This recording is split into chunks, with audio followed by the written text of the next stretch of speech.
జగ్జీవన్ బాబు జగ్జీవన్ బాబు జగ్జీవన్ జగ్జీవన్ ఆశయాలు జగ్జీవన్ ఆశయాలు బాబు జగ్జీవన్ రావు ఆశయాలను బాబు జగ్జీవన్ రావు ఆశయాలను బాబు జగ్జీవన్ రామ్ బాబు జగ్జీవన్ రామ్ జై తెలంగాణ జై తెలంగాణ కేసీఆర్ గారి నాయకత్వం కేటీఆర్ గారి నాయకత్వం మన ప్రియతమ నాయకుడు డాక్టర్ రాజన్న గారి నాయకత్వం డాక్టర్ రాజన్న గారి నాయకత్వం జై తెలంగాణ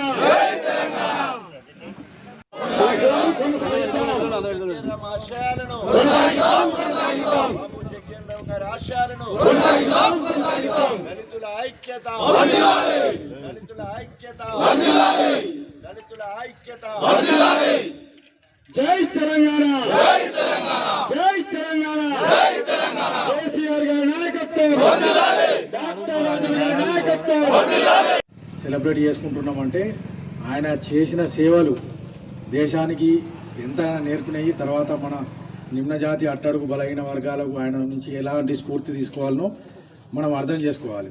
దాదాపు ఆయనే జవహర్లాల్ నెహ్రూ క్యాబినెట్లో మొట్టమొదటి యంగెస్ట్ మంత్రిగా పనిచేసినారు బాబు జగ్జీవన్ రావు.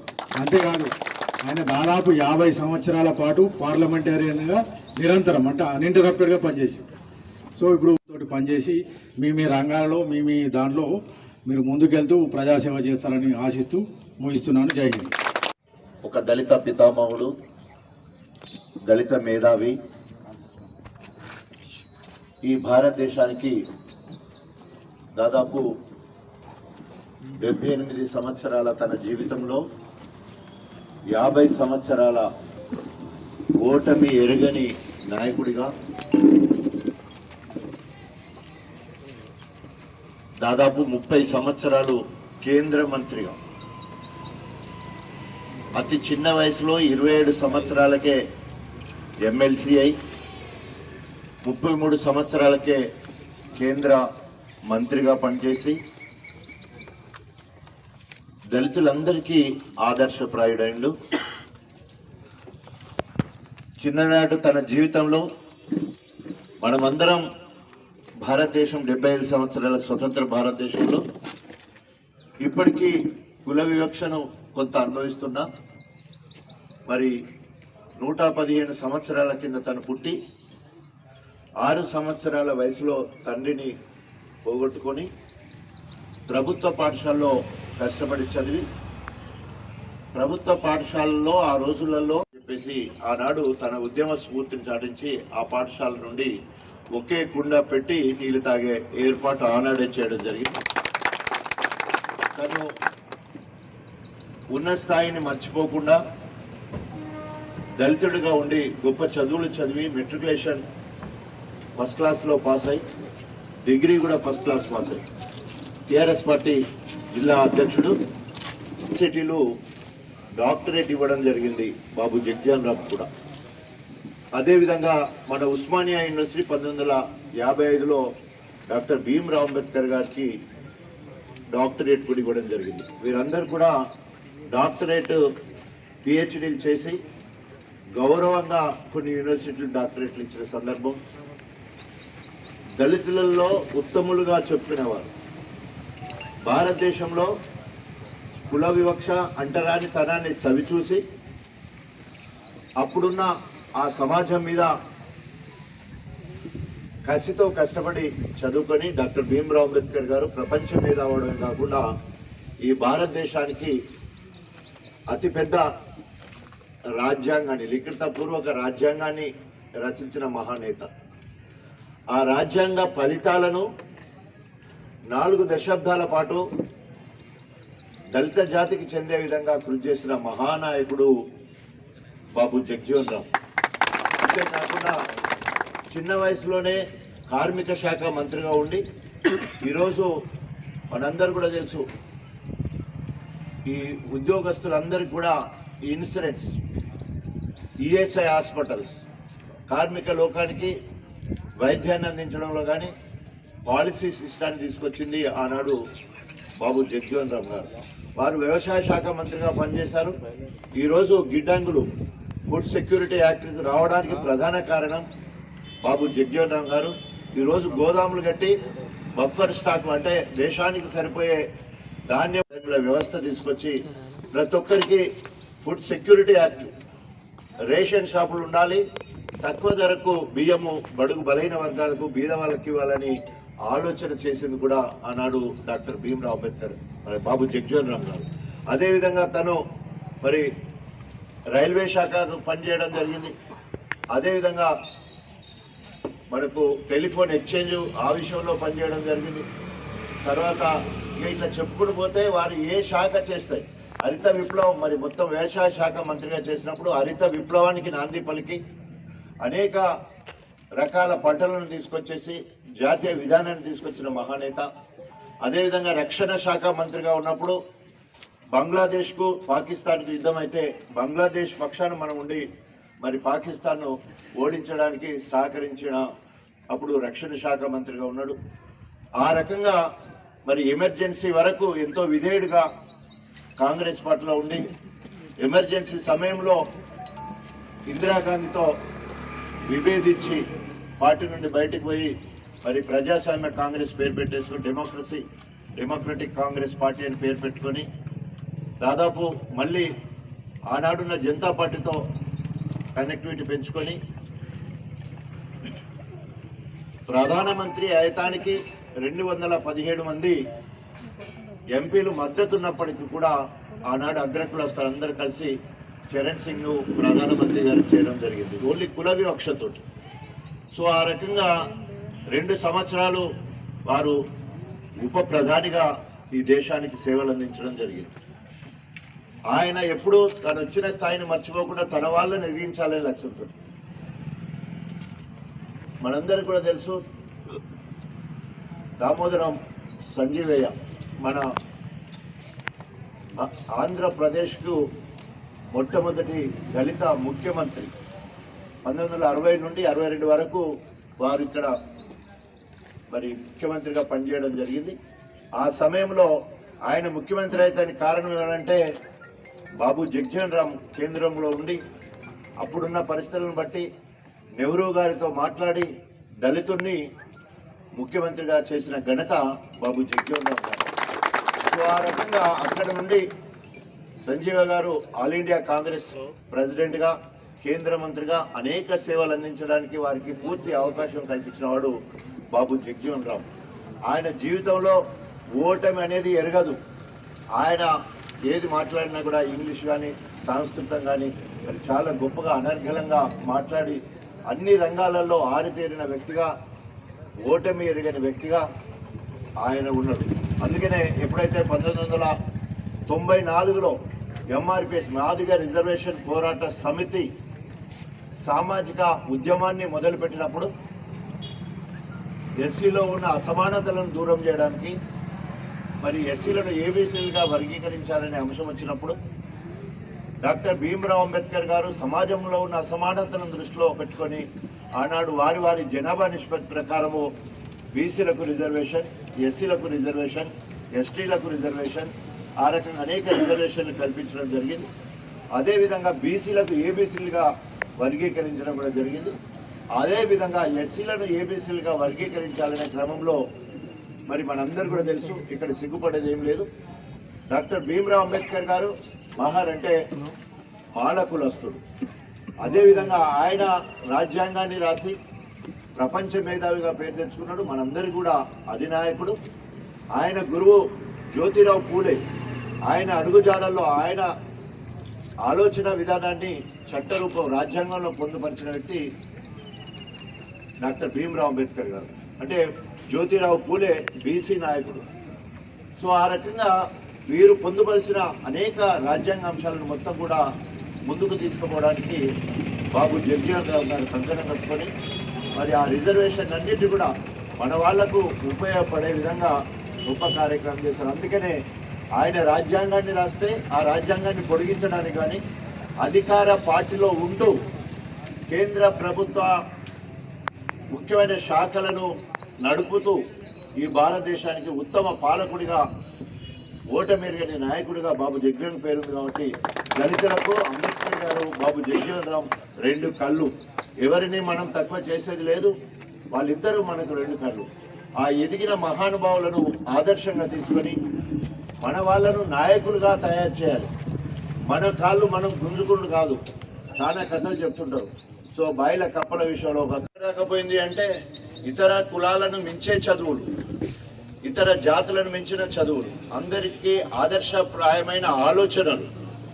అనేక రకాల కష్టాలు వచ్చినా, అనేక రకాలుగా అవమానాలు ఎదురైనా, అనేక రకాల నిందలు వచ్చినా ఇంకా రెట్టించిన ఉత్సాహంతో భూమిని నేలపై కొడితే ఎంత గట్టిగా కింది కొడితే అంత పైకి ఎగిరినట్టు వాళ్ళకు వచ్చే ప్రతి కష్టాన్ని ఆయుధంగా మలుచుకొని జీవితంలో ఉన్నత శిఖరాలు అధిరోహించి ఈరోజు ప్రపంచ మేధావి అంబేద్కర్ అయితే ఓటమి ఎరగని రాజకీయ నాయకుడిగా 50 సంవత్సరాలు పార్లమెంటేరియన్గా, 30 సంవత్సరాలు కేంద్ర మంత్రిగా, 30 సంవత్సరాలు ఏకధాటిగా కేంద్ర మంత్రిగా మనందరికీ కూడా అసలు ఎన్ని రకాలుగా తట్టుకుంటే ఆ స్థాయిలో అంత గొప్పగా ఆయన విజయం సాధించుంటాడు. ఆ స్థాయికి వెళ్ళాలంటే మనకెదురయ్యే చిన్న చిన్న కష్టాలను పక్కబెట్టి ఏ రకంగా ముందుకు పోవాలనే ఆలోచనతో మీరందరూ కూడా పనిచేయాల్సినంత అవసరం ఉందని చెప్పేసి మీ అందరికీ సవినయంగా మనం చేసుకుంటా ఉన్నాను.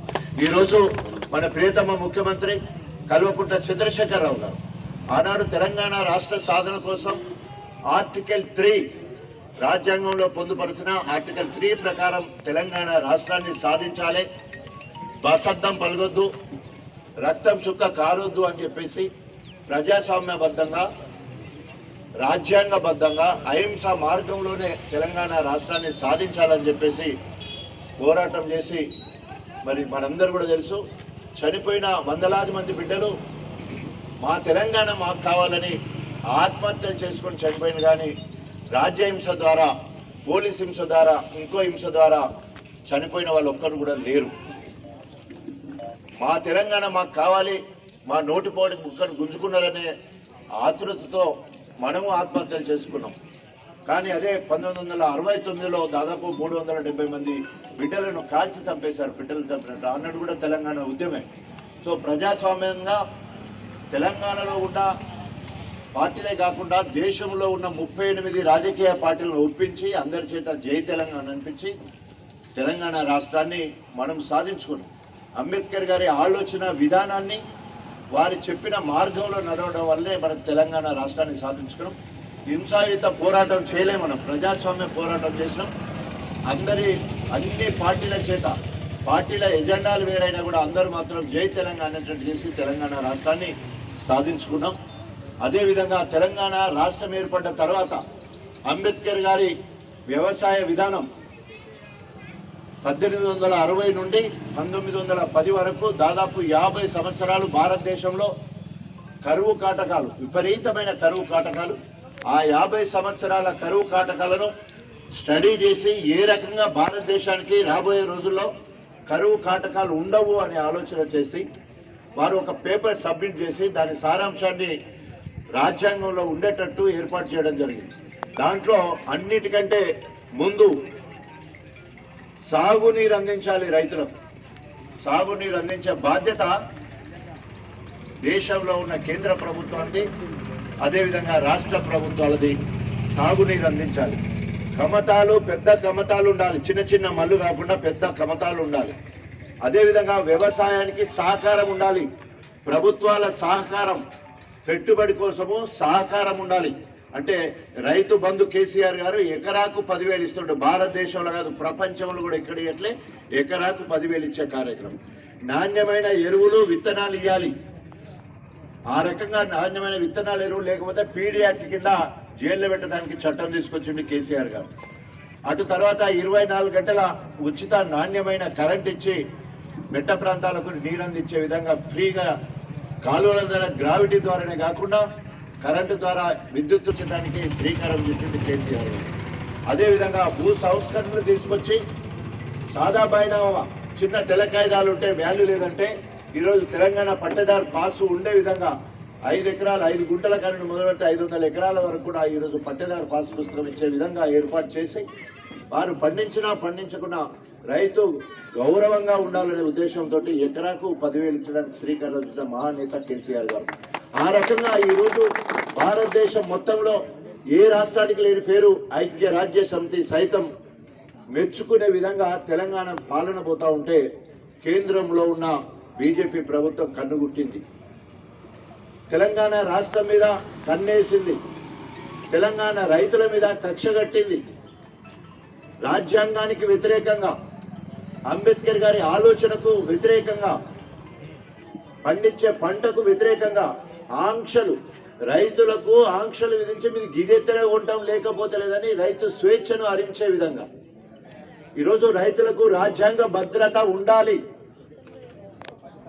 రాజ్యాంగ భద్రత ఉండాలని చెప్పేసి మొట్టమొదటిసారిగా కేంద్ర ప్రభుత్వం మీద ఒత్తిడి తెచ్చి రాష్ట్రాలు పండించిన పంటను యథావిధిగా కొనాలి. వన్ నేషన్ వన్ ప్రొక్యూర్మెంట్, ఒక దేశానికి ఒకే రకమైన ధాన్య సేకరణ ఉండాలని చెప్పేసి ఈరోజు భారతదేశానికి ఒక పిలుపునిచ్చి అన్ని రాష్ట్రాలను మేలుకొల్పడం జరుగుతూ ఉంది. ఈరోజు పత్తి ఇస్తే గింజలు వేరే, పత్తిని వేరే ఇస్తలేం. మనం పల్లీలు పండిస్తున్నాం, పల్లి కాయలు అమ్ముకుంటాం, కానీ గింజలు తీసి నూనె తీసి రైతు అమ్ముకోడు. నువ్వులు పండిస్తారు కానీ నూనె తీసి పండించరు, పండించి ఇయ్యరు, వాళ్ళకు నూనె తీసి ఇవ్వరు. అట్లాగే వడ్లు, అది ఎట్లా మొదలైందో తెలియదు కానీ వడ్లను తీసుకొని దాన్ని పర్బాయిల్ చేసి లేక ముడి బియ్యం అంటే డ్రా రైస్ తీసుకొని ఇవ్వాల్సిన అవసరం మనకు లేదు. ఈ ప్రాసెస్ మొత్తం కూడా మేమే డబ్బులు కడుతున్నామని కేంద్రం చెప్పినప్పుడు మనము గులాంగిరి ఎందుకు చేయాలి, మనం ఇవన్నీ పనులు ఎందుకు చేయాలా? మేము ధాన్యం ఇస్తాం, మీరు తీసుకోవాలి. దాన్ని మీరు ఇథనాల్ చేసి తయారు చేస్తారా, నూకల్ని ఎట్లా వాడుకుంటారు, బియ్యంని ఎట్లా వాడుకుంటారు, ఏ దేశానికి పంచి ఎక్కువ లాభం పొందుకుంటారు, ఏ రాష్ట్రంలో కరువు ఉంటే అక్కడ పంపుకుంటారు, అది మీ ఇష్టం. ఇది మొత్తం కూడా బాబు జగ్జీవన్ రామ్ గారు ఆనాడే రాసిండు. ఆయన మంత్రిగా ఉన్నప్పుడు మాత్రమే, వ్యవసాయ శాఖ మంత్రిగా ఉన్నప్పుడు ఈ చట్టాలను పొందుపరచడం జరిగింది. ఇప్పటి వరకు అదే చట్టాలు అవే గోడాములు ఉన్నాయి. గోడాములు, రైల్వే స్టేషన్ మొత్తం కూడా కేంద్ర ప్రభుత్వం ఆధీనంలో ఉంటాయి. ఎక్కడో ఏ రాష్ట్రంలో పండిన పంట ఏ రాష్ట్రానికో పోవాలంటే రైల్వేస్ను వాడుకుంటారు. నిలువ ఉన్న పంటను గోదాములో పెట్టుకుంటారు. ఈ గోదాములోకి వెళ్ళి తీసుకుపోయి ఇంకో గోదాములో పెడతారు.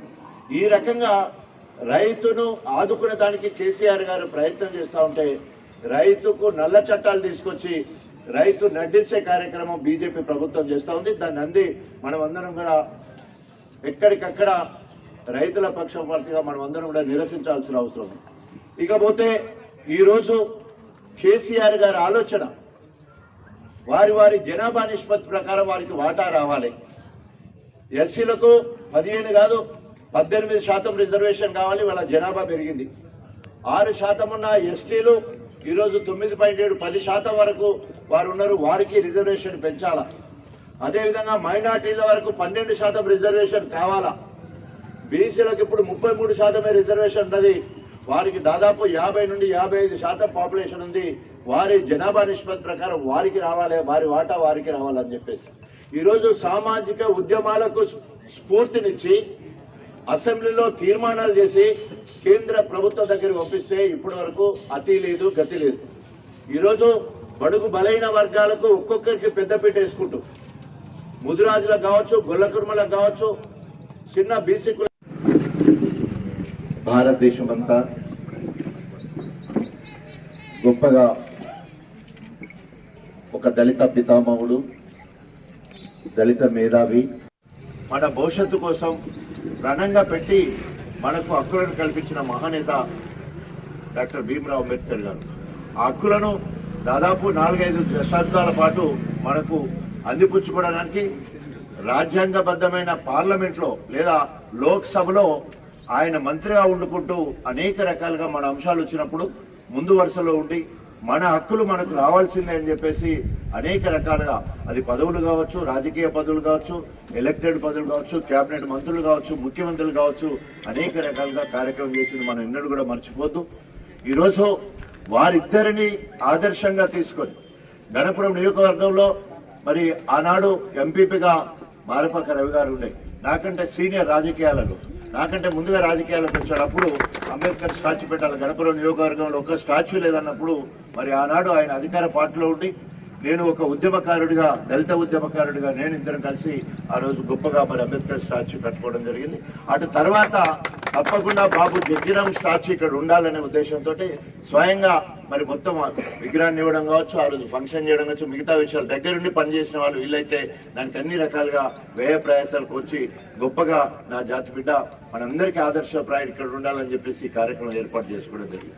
ఏదేమైనా కూడా ఈరోజు శివుడిపల్లిలో కూడా ఇంకో విగ్రహం కూడా మనం పెట్టుకున్నాం, అంబేద్కర్ స్టాచ్యూ విగ్రహం పెట్టుకున్నాం. మరి రాబోయే రోజుల్లో ఒక పెద్ద మంచి విగ్రహాన్ని నేషనల్ హైవేలో మరి ఎల్ఎన్టీ వాళ్ళు కూలగొడితే నేషనల్ హైవే వాళ్ళు మనం కట్టుకున్న దాదాపు ఆనాడు 6 లక్షల రూపాయల విలువ, 1,25,000 స్టాచ్యూకి, ఆ కన్స్ట్రక్షన్కి, ఆ ప్రోగ్రామ్ మొత్తం కలిపితే 5-6 లక్షల రూపాయలు ఖర్చు అయింది. మామూలుగానైతే ఎవరైతే స్థలాన్ని పోయినా ఇల్లు కూలగొట్టినా కూడా 300 కట్టించింది. సో ఇప్పటికే 2-3 సార్లు సిట్టింగ్ చేసినాం. ఆ రకంగా 200-300 మీరు నష్టపరిహారం అని ఇవ్వాలి, లేకపోతే దాన్ని పునర్నిర్మించాలని మనము డిమాండ్తో ఉన్నాం. ఈ 14th ఏప్రిల్కి అక్కడ కాకుండా మరో మా ఎంపీపీ మా రేఖా జట్టయ్య గారు, అదేవిధంగా మా Marapaka Ravi standing committee chairman ZPTC వీరిద్దరు ఆధ్వర్యంలో ఎంపీపీల జెడ్పీటీసీల సహకారంతో, సర్పంచ్ల సహకారంతో, ప్రభుత్వ అధికారుల సహకారంతో ఒక చక్కటి అంబేద్కర్ తల వరకు ఒక విగ్రహాన్ని ఏర్పాటు చేసుకొని 14 ఏప్రిల్ మనం ఇనాగ్రేట్ చేసుకోబోతా ఉన్నాం. సో ఇవన్నీ కూడా వర్ధంతులు, జయంతులు జరుపుకోవడానికి కాదు, వారి ఆశయాలను ముందుకు తీసుకుపోవడం ఒకటి. రెండోది, వారు ఏ రకంగా చదువుకొని పైకి వచ్చారు. వాళ్ళు ఉట్టిగానే రాజకీయాలలో పైకి రాల, కష్టపడి చదువుకొని పైకి వచ్చిన వాళ్ళందరూ కూడా. ఆ చదువు ఎక్కడ దాకపోయింది అంటే ఇతర కులాలను మించే చదువులు, ఇతర జాతులను మించిన చదువులు, అందరికీ ఆదర్శప్రాయమైన ఆలోచనలు. అనేక రకాల కష్టాలు వచ్చినా, అనేక రకాలుగా అవమానాలు ఎదురైనా, అనేక రకాల నిందలు వచ్చినా ఇంకా రెట్టించిన ఉత్సాహంతో భూమిని నేలపై కొడితే ఎంత గట్టిగా కింది కొడితే అంత పైకి ఎగిరినట్టు వాళ్ళకు వచ్చే ప్రతి కష్టాన్ని ఆయుధంగా మలుచుకొని జీవితంలో ఉన్నత శిఖరాలు అధిరోహించి ఈరోజు ప్రపంచ మేధావి అంబేద్కర్ అయితే ఓటమి ఎరగని రాజకీయ నాయకుడిగా, 50 సంవత్సరాలు పార్లమెంటేరియన్గా, 30 సంవత్సరాలు కేంద్ర మంత్రిగా, 30 సంవత్సరాలు ఏకధాటిగా కేంద్ర మంత్రిగా మనందరికీ కూడా అసలు ఎన్ని రకాలుగా తట్టుకుంటే ఆ స్థాయిలో అంత గొప్పగా ఆయన విజయం సాధించుంటాడు. ఆ స్థాయికి వెళ్ళాలంటే మనకెదురయ్యే చిన్న చిన్న కష్టాలను పక్కబెట్టి ఏ రకంగా ముందుకు పోవాలనే ఆలోచనతో మీరందరూ కూడా పనిచేయాల్సినంత అవసరం ఉందని చెప్పేసి మీ అందరికీ సవినయంగా మనం చేసుకుంటా ఉన్నాను. ఈరోజు మన ప్రియతమ ముఖ్యమంత్రి కల్వకుంట్ల చంద్రశేఖరరావు గారు ఆనాడు తెలంగాణ రాష్ట్ర సాధన కోసం ఆర్టికల్ 3 రాజ్యాంగంలో పొందుపరిచిన ఆర్టికల్ 3 ప్రకారం తెలంగాణ రాష్ట్రాన్ని సాధించాలి, బసద్దం పలగొద్దు, రక్తం చుక్క కారొద్దు అని చెప్పేసి ప్రజాస్వామ్యబద్ధంగా, రాజ్యాంగబద్ధంగా, అహింసా మార్గంలోనే తెలంగాణ రాష్ట్రాన్ని సాధించాలని చెప్పేసి పోరాటం చేసి మరి మనందరూ కూడా తెలుసు, చనిపోయిన వందలాది మంది బిడ్డలు మా తెలంగాణ మాకు కావాలని ఆత్మహత్యలు చేసుకొని చనిపోయిన, కానీ రాజ్యహింస ద్వారా, పోలీస్ హింస ద్వారా, ఇంకో హింస ద్వారా చనిపోయిన వాళ్ళు ఒక్కరు కూడా లేరు. మా తెలంగాణ మాకు కావాలి, మా నోటిపోటు ముక్కను గుంజుకున్నారనే ఆతృతతో మనము ఆత్మహత్యలు చేసుకున్నాం.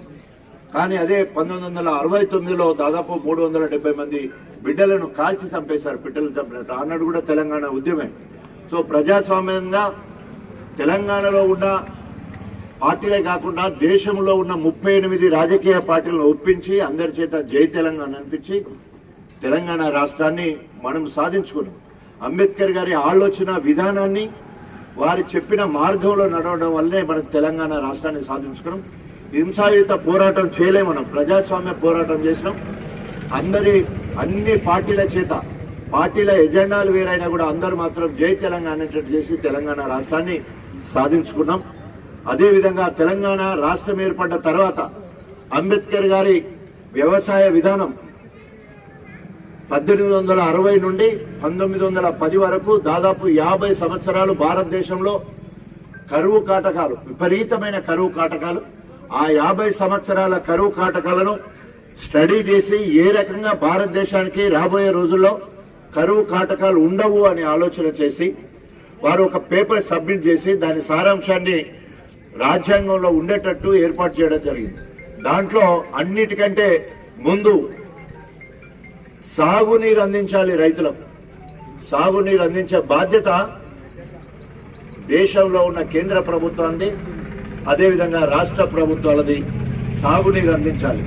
కమతాలు, పెద్ద కమతాలు ఉండాలి, చిన్న చిన్న మల్లు కాకుండా పెద్ద కమతాలు ఉండాలి. అదేవిధంగా వ్యవసాయానికి సహకారం ఉండాలి, ప్రభుత్వాల సహకారం, పెట్టుబడి కోసము సహకారం ఉండాలి.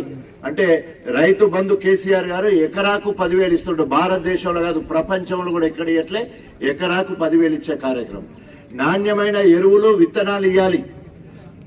ఆ రకంగా నాణ్యమైన విత్తనాలు, ఎరువులు లేకపోతే పీడీ యాక్ట్ కింద జైల్లో పెట్టడానికి చట్టం తీసుకొచ్చింది కేసీఆర్ గారు. అటు తర్వాత 24 గంటల ఉచిత నాణ్యమైన కరెంట్ ఇచ్చి మెట్ట ప్రాంతాలకు నీరు అందించే విధంగా ఫ్రీగా కాలువల ద్వారా, గ్రావిటీ ద్వారానే కాకుండా కరెంటు ద్వారా విద్యుత్తును ఉచితంగా ఇచ్చిన చరిత్ర. ఏ కారణం చేతనైనా రైతు చనిపోతే దినం వెళ్ళక ముందే 5 లక్షల రూపాయలు ఇచ్చేదానికి శ్రీకారం చుట్టింది కేసీఆర్ గారు. అదేవిధంగా భూ సంస్కరణలు తీసుకొచ్చి సాదా బైనామా, చిన్న తెల్ల కాయిదాలు ఉంటే వాల్యూ లేదంటే ఈరోజు తెలంగాణ పట్టేదారు పాసు ఉండే విధంగా 5 ఎకరాలు 5 గుంటల కన్నా మొదలెడితే 500 ఎకరాల వరకు కూడా ఈరోజు పట్టేదారు పాసు పుస్తకం ఇచ్చే విధంగా ఏర్పాటు చేసి వారు పండించినా పండించకున్నా రైతు గౌరవంగా ఉండాలనే ఉద్దేశంతో ఎకరాకు 10,000 ఇచ్చడానికి శ్రీకారం చుట్టిన మహానేత కేసీఆర్ గారు. ఆ రకంగా ఈరోజు భారతదేశం మొత్తంలో ఏ రాష్ట్రానికి లేని పేరు ఐక్య రాజ్య సమితి సైతం మెచ్చుకునే విధంగా తెలంగాణ పాలన పోతా ఉంటే కేంద్రంలో ఉన్న బీజేపీ ప్రభుత్వం కన్నుగుట్టింది. తెలంగాణ రాష్ట్రం మీద కన్నేసింది, తెలంగాణ రైతుల మీద కక్షగట్టింది. రాజ్యాంగానికి వ్యతిరేకంగా, అంబేద్కర్ గారి ఆలోచనకు వ్యతిరేకంగా, పండించే పంటకు వ్యతిరేకంగా ఆంక్షలు, రైతులకు ఆంక్షలు విధించి మీరు గిదెత్తనే ఉంటాం లేకపోతే లేదని రైతు స్వేచ్ఛను హరించే విధంగా ఈరోజు రైతులకు రాజ్యాంగ భద్రత ఉండాలి, రాజ్యాంగ భద్రత ఉండాలని చెప్పేసి మొట్టమొదటిసారిగా కేంద్ర ప్రభుత్వం మీద ఒత్తిడి తెచ్చి రాష్ట్రాలు పండించిన పంటను యథావిధిగా కొనాలి. 1 నేషన్ 1 ప్రొక్యూర్మెంట్, ఒక దేశానికి ఒకే రకమైన ధాన్య సేకరణ ఉండాలని చెప్పేసి ఈరోజు భారతదేశానికి ఒక పిలుపునిచ్చి అన్ని రాష్ట్రాలను మేలుకొల్పడం జరుగుతూ ఉంది. కుటుంబాలను ఆదుకోవాలనే ఉద్దేశంతో ఇప్పటికీ ఒక గ్రామాన్ని, ఒక నియోజకవర్గాన్ని, 4 మండలాలను నోడల్ మండలాలుగా పైలట్ ప్రాజెక్టుగా తీసుకొని ఇప్పటికే అక్కడ అమలు జరుగుతూ ఉంది. లబ్ధిదారులు కూడా యూనిట్స్ను పొందడం జరిగింది. దాంట్లో భాగంగా 119 నియోజకవర్గాలలో ఒక్కొక్క నియోజకవర్గానికి 100 మంది దళిత సేవకులను తీసుకోవాలి. ఆ దళిత సేవకులు రాబోయే దళిత బిడ్డలకు మార్గదర్శకంగా, ఆదర్శంగా ఉండాలి. ఎందుకంటే వ్యవసాయం పక్కలను చూసి నేర్చుకుంటాం, చదువు సార్ చెప్తే నేర్చుకుంటాం, పని మేస్త్రి ఉంటే పెద్ద మేస్త్రి, చిన్న మేస్త్రి పారకానికి నేర్పుతూ ఉంటాడు. సో కాజుపేట మండలంలో రాంపూర్, ఐనవోలు మండలంలో మనకు గర్మిల్లపల్లి, వెంకటాపూర్ ఉన్నాయి. అంటే మొత్తం 9 మండలాలు మనకున్నాయి. దీంట్లో 85,000 ఎస్సీ పాపులేషన్ ఉంది, 25,000 కుటుంబాలు ఉన్నాయి. అభివక్త వరంగల్ జిల్లాలోనే అతిపెద్ద ఎస్సీ 0.7% ఈరోజు ఎస్సీ జనాభా. ఇక్కడ ఈ ఎస్సీ జనాభాలో దాదాపు 95% మాదిగ బిడ్డలే ఉన్నారు. మిగతా వాళ్ళు మాల కానీ, మాల ఉపకులాలు కానీ తక్కువ ఉంటాయి ఈ నియోజకవర్గంలో. సో ఈ రకంగా అనేక రకాలుగా ఆలోచించి స్థితిగతులను తెలుసుకొని దళిత వాడల్లో 10 రోజులు నిద్ర చేసి ఏ రకంగా నా దళితుల ఉన్నతి కోసము నేను కాలిపోయినా పర్వాలే, నేను మాడిపోయినా పర్లే, అవమానాలు పడ్డా పర్లే అనుకున్న చేయాలనే ఉద్దేశంతో ఈరోజు ఇప్పటి వరకు మరి మేధావులుగా ఉన్న వాళ్ళను, రాజకీయ పరిజ్ఞానం ఉన్న వాళ్ళను, సోషల్ మీడియాలో గొప్పగా పబ్లిష్ చేసే వాళ్ళను మొదటి విడత తీసుకోవడం జరిగింది. ఏదో ఒక ప్రతిపాదిక తీసుకోవాలి. సో ఈ రకంగా తీసుకొని 250 మందికి ఒక్క కుటుంబానికి మాత్రమే అవకాశం వచ్చింది. 250 కుటుంబానికి ఒక్కరు మాత్రమే తీసుకోవడానికి అవకాశం వచ్చింది. ఇప్పుడు మళ్ళీ 1500 ఒక నియోజకవర్గానికంటే 100 మందికి 100 కుటుంబాలలో 7గురికి వచ్చేదానికి అవకాశం ఉంది. మా గణపురంలో 1600 కుటుంబాలు ఉన్నాయి. ఉదాహరణకి ఈ 1600 కుటుంబాలకు 16 × 6 సో 112 ఒక గణపురానికి వచ్చేదానికి అవకాశం ఉంది. నేను అనుకుంటే 100%. అదేవిధంగా ప్రతి మండలంలో కూడా ఆ రకంగానే మనం తీసుకుంటాం. జనాభా నిష్పత్తి ఏదో ఒక లెక్క ఉండాలి చేస్తానికి. కాబట్టి ఇందులో పూరెస్ట్ ఆఫ్ ద పూర్ ఎవరైతే నన్ను జాగరూకులై అంటే తెలుసుకొని విషయ పరిజ్ఞానం ఉన్నవాళ్ళు, అతి బీద వాళ్ళు ఇప్పుడు ఈ 100 మందిలో కూడా 7-8 మంది అమాయకులు ఉన్నారు. మీరు చూడండి, వారికి ఎవరు ఏముండదు కానీ వాళ్ళు వచ్చి అడిగేదానికి తెలివి ఉన్నది. వాళ్ళు వచ్చి అడిగింది. ప్రతి నియోజకవర్గంలో 3-4 బీద కుటుంబాలకు సంబంధించిన వాళ్ళు ఉన్నారు. వాళ్ళు వచ్చి అడిగిలు. ఎవరు అడగకపోతే నేను ఎవరికి ఇవ్వాలి? అవ్వ కూడా అడగంది భూమ పెట్టదంటారు కదా. ఇవాళ ప్రతిపక్షాలు మాట్లాడే భాష చూస్తూ ఉంటే సిగ్గేస్తూ ఉంది. ఈరోజు దాదాపు ప్రత్యక్ష రాజకీయాల్లో సామాజిక ఉద్యమాలలో 94 నుండి ఇప్పటి వరకు అంటే ఇప్పుడు ఇది 22 అంటే ఇంకొక 2 సంవత్సరాలు అయితే 30 సంవత్సరాలు అయితే. ఎందుకు ఈ మాట చెప్తున్నా అంటే ఈ నియోజకవర్గంలో సామాజిక ఉద్యమాలలో ఉన్నవాళ్ళు, లేదా ఎంఆర్పిఎస్ ఉద్యమాల్లో ఉన్నవాళ్ళు, లేదా స్థానిక నినాదంతో ఆ ఉద్యమంలో ఉన్నవాళ్ళు, లేదా పత్రికా రంగంలో పనిచేసే వాళ్ళు, పత్రికా రంగంలో పనిచేసే మేధావులు, నా దృష్టిలో పత్రికా రంగంలో పనిచేసే మేధావులకు, తర్వాత నిరుద్యోగులకు, చదువుకున్నారు ఏ ఉపాధి లేక బాధపడుతున్నారంటే అలాంటి వాళ్లకు ఈ 1500 మందిలో తప్పకుండా వారందరికీ అవకాశం ఇస్తాం. తప్పకుండా అవకాశం అట్లాంటి వాళ్ళకే ఇస్తాం. మళ్ళా ఎందుకంటే ప్రజల్లోకి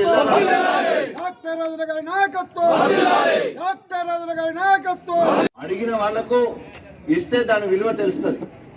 85,000 మందిలో ఎవరిని గుంజుకోవాలంటే ఎట్లా లాటరీ తీసుకుందామా? ఏమన్నా మనం ఇచ్చిన పథకము అది ఎవరికి వాడుకుంటాడో కూడా అవగాహన లేకపోతే, ఎవరికి చేయాలో అవగాహన లేకపోతే ఏం చేస్తాం మనం?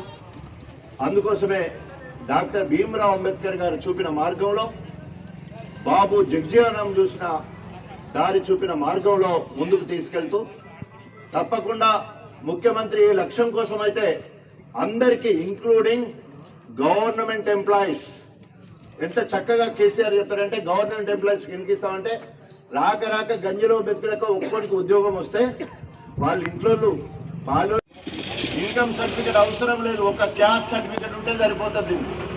ఇన్కమ్ సర్టిఫికేట్ తో సంబంధం లేకుండా మొన్న సెలక్షన్ లో పెళ్లి కానళ్లకు, ఒంటరి మహిళలకు, 60 దాటిన వాళ్ళకి దాని ఒక్కటి మాత్రమే నిబంధన పెట్టింది తప్ప అందరికీ వచ్చు అన్నప్పుడు నిజంగానే కత్తి మీద సామే. అయినా కూడా ఎంచుకోవాలంటే ప్రభుత్వానికి పేరు రావాలి. నియోజకవర్గంలో దళితులందరికీ ఒక మార్గదర్శకంగా ఉండడానికి ఎదిగిన వాళ్ళందరూ, నేను అదే చెప్తున్నా, ఎవరైతే ఇప్పుడు 100 మంది వచ్చిందో వాళ్ళు చాలా బాధ్యతాయుతంగా పనిచేయాల్సిన అవసరం ఉంది. ఎవ్వరు కూడా చేతికి పైసలు ఇచ్చే ముచ్చట ఉండదు.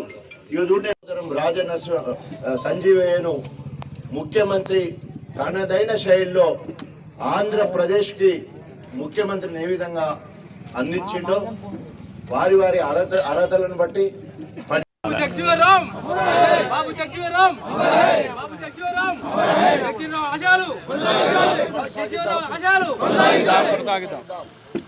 బాబు జగ్జీవనరావు ఆశయాలను, బాబు జగ్జీవనరావు ఆశయాలను, బాబు జగ్జీవనరాం, బాబు జగ్జీవనరాం. జై తెలంగాణ, జై తెలంగాణ. కేసీఆర్ గారి నాయకత్వం, కేటీఆర్ గారి నాయకత్వం, మన ప్రియతమ నాయకుడు డాక్టర్ రాజన్న గారి నాయకత్వం, డాక్టర్ రాజన్న గారి నాయకత్వం. జై తెలంగాణ.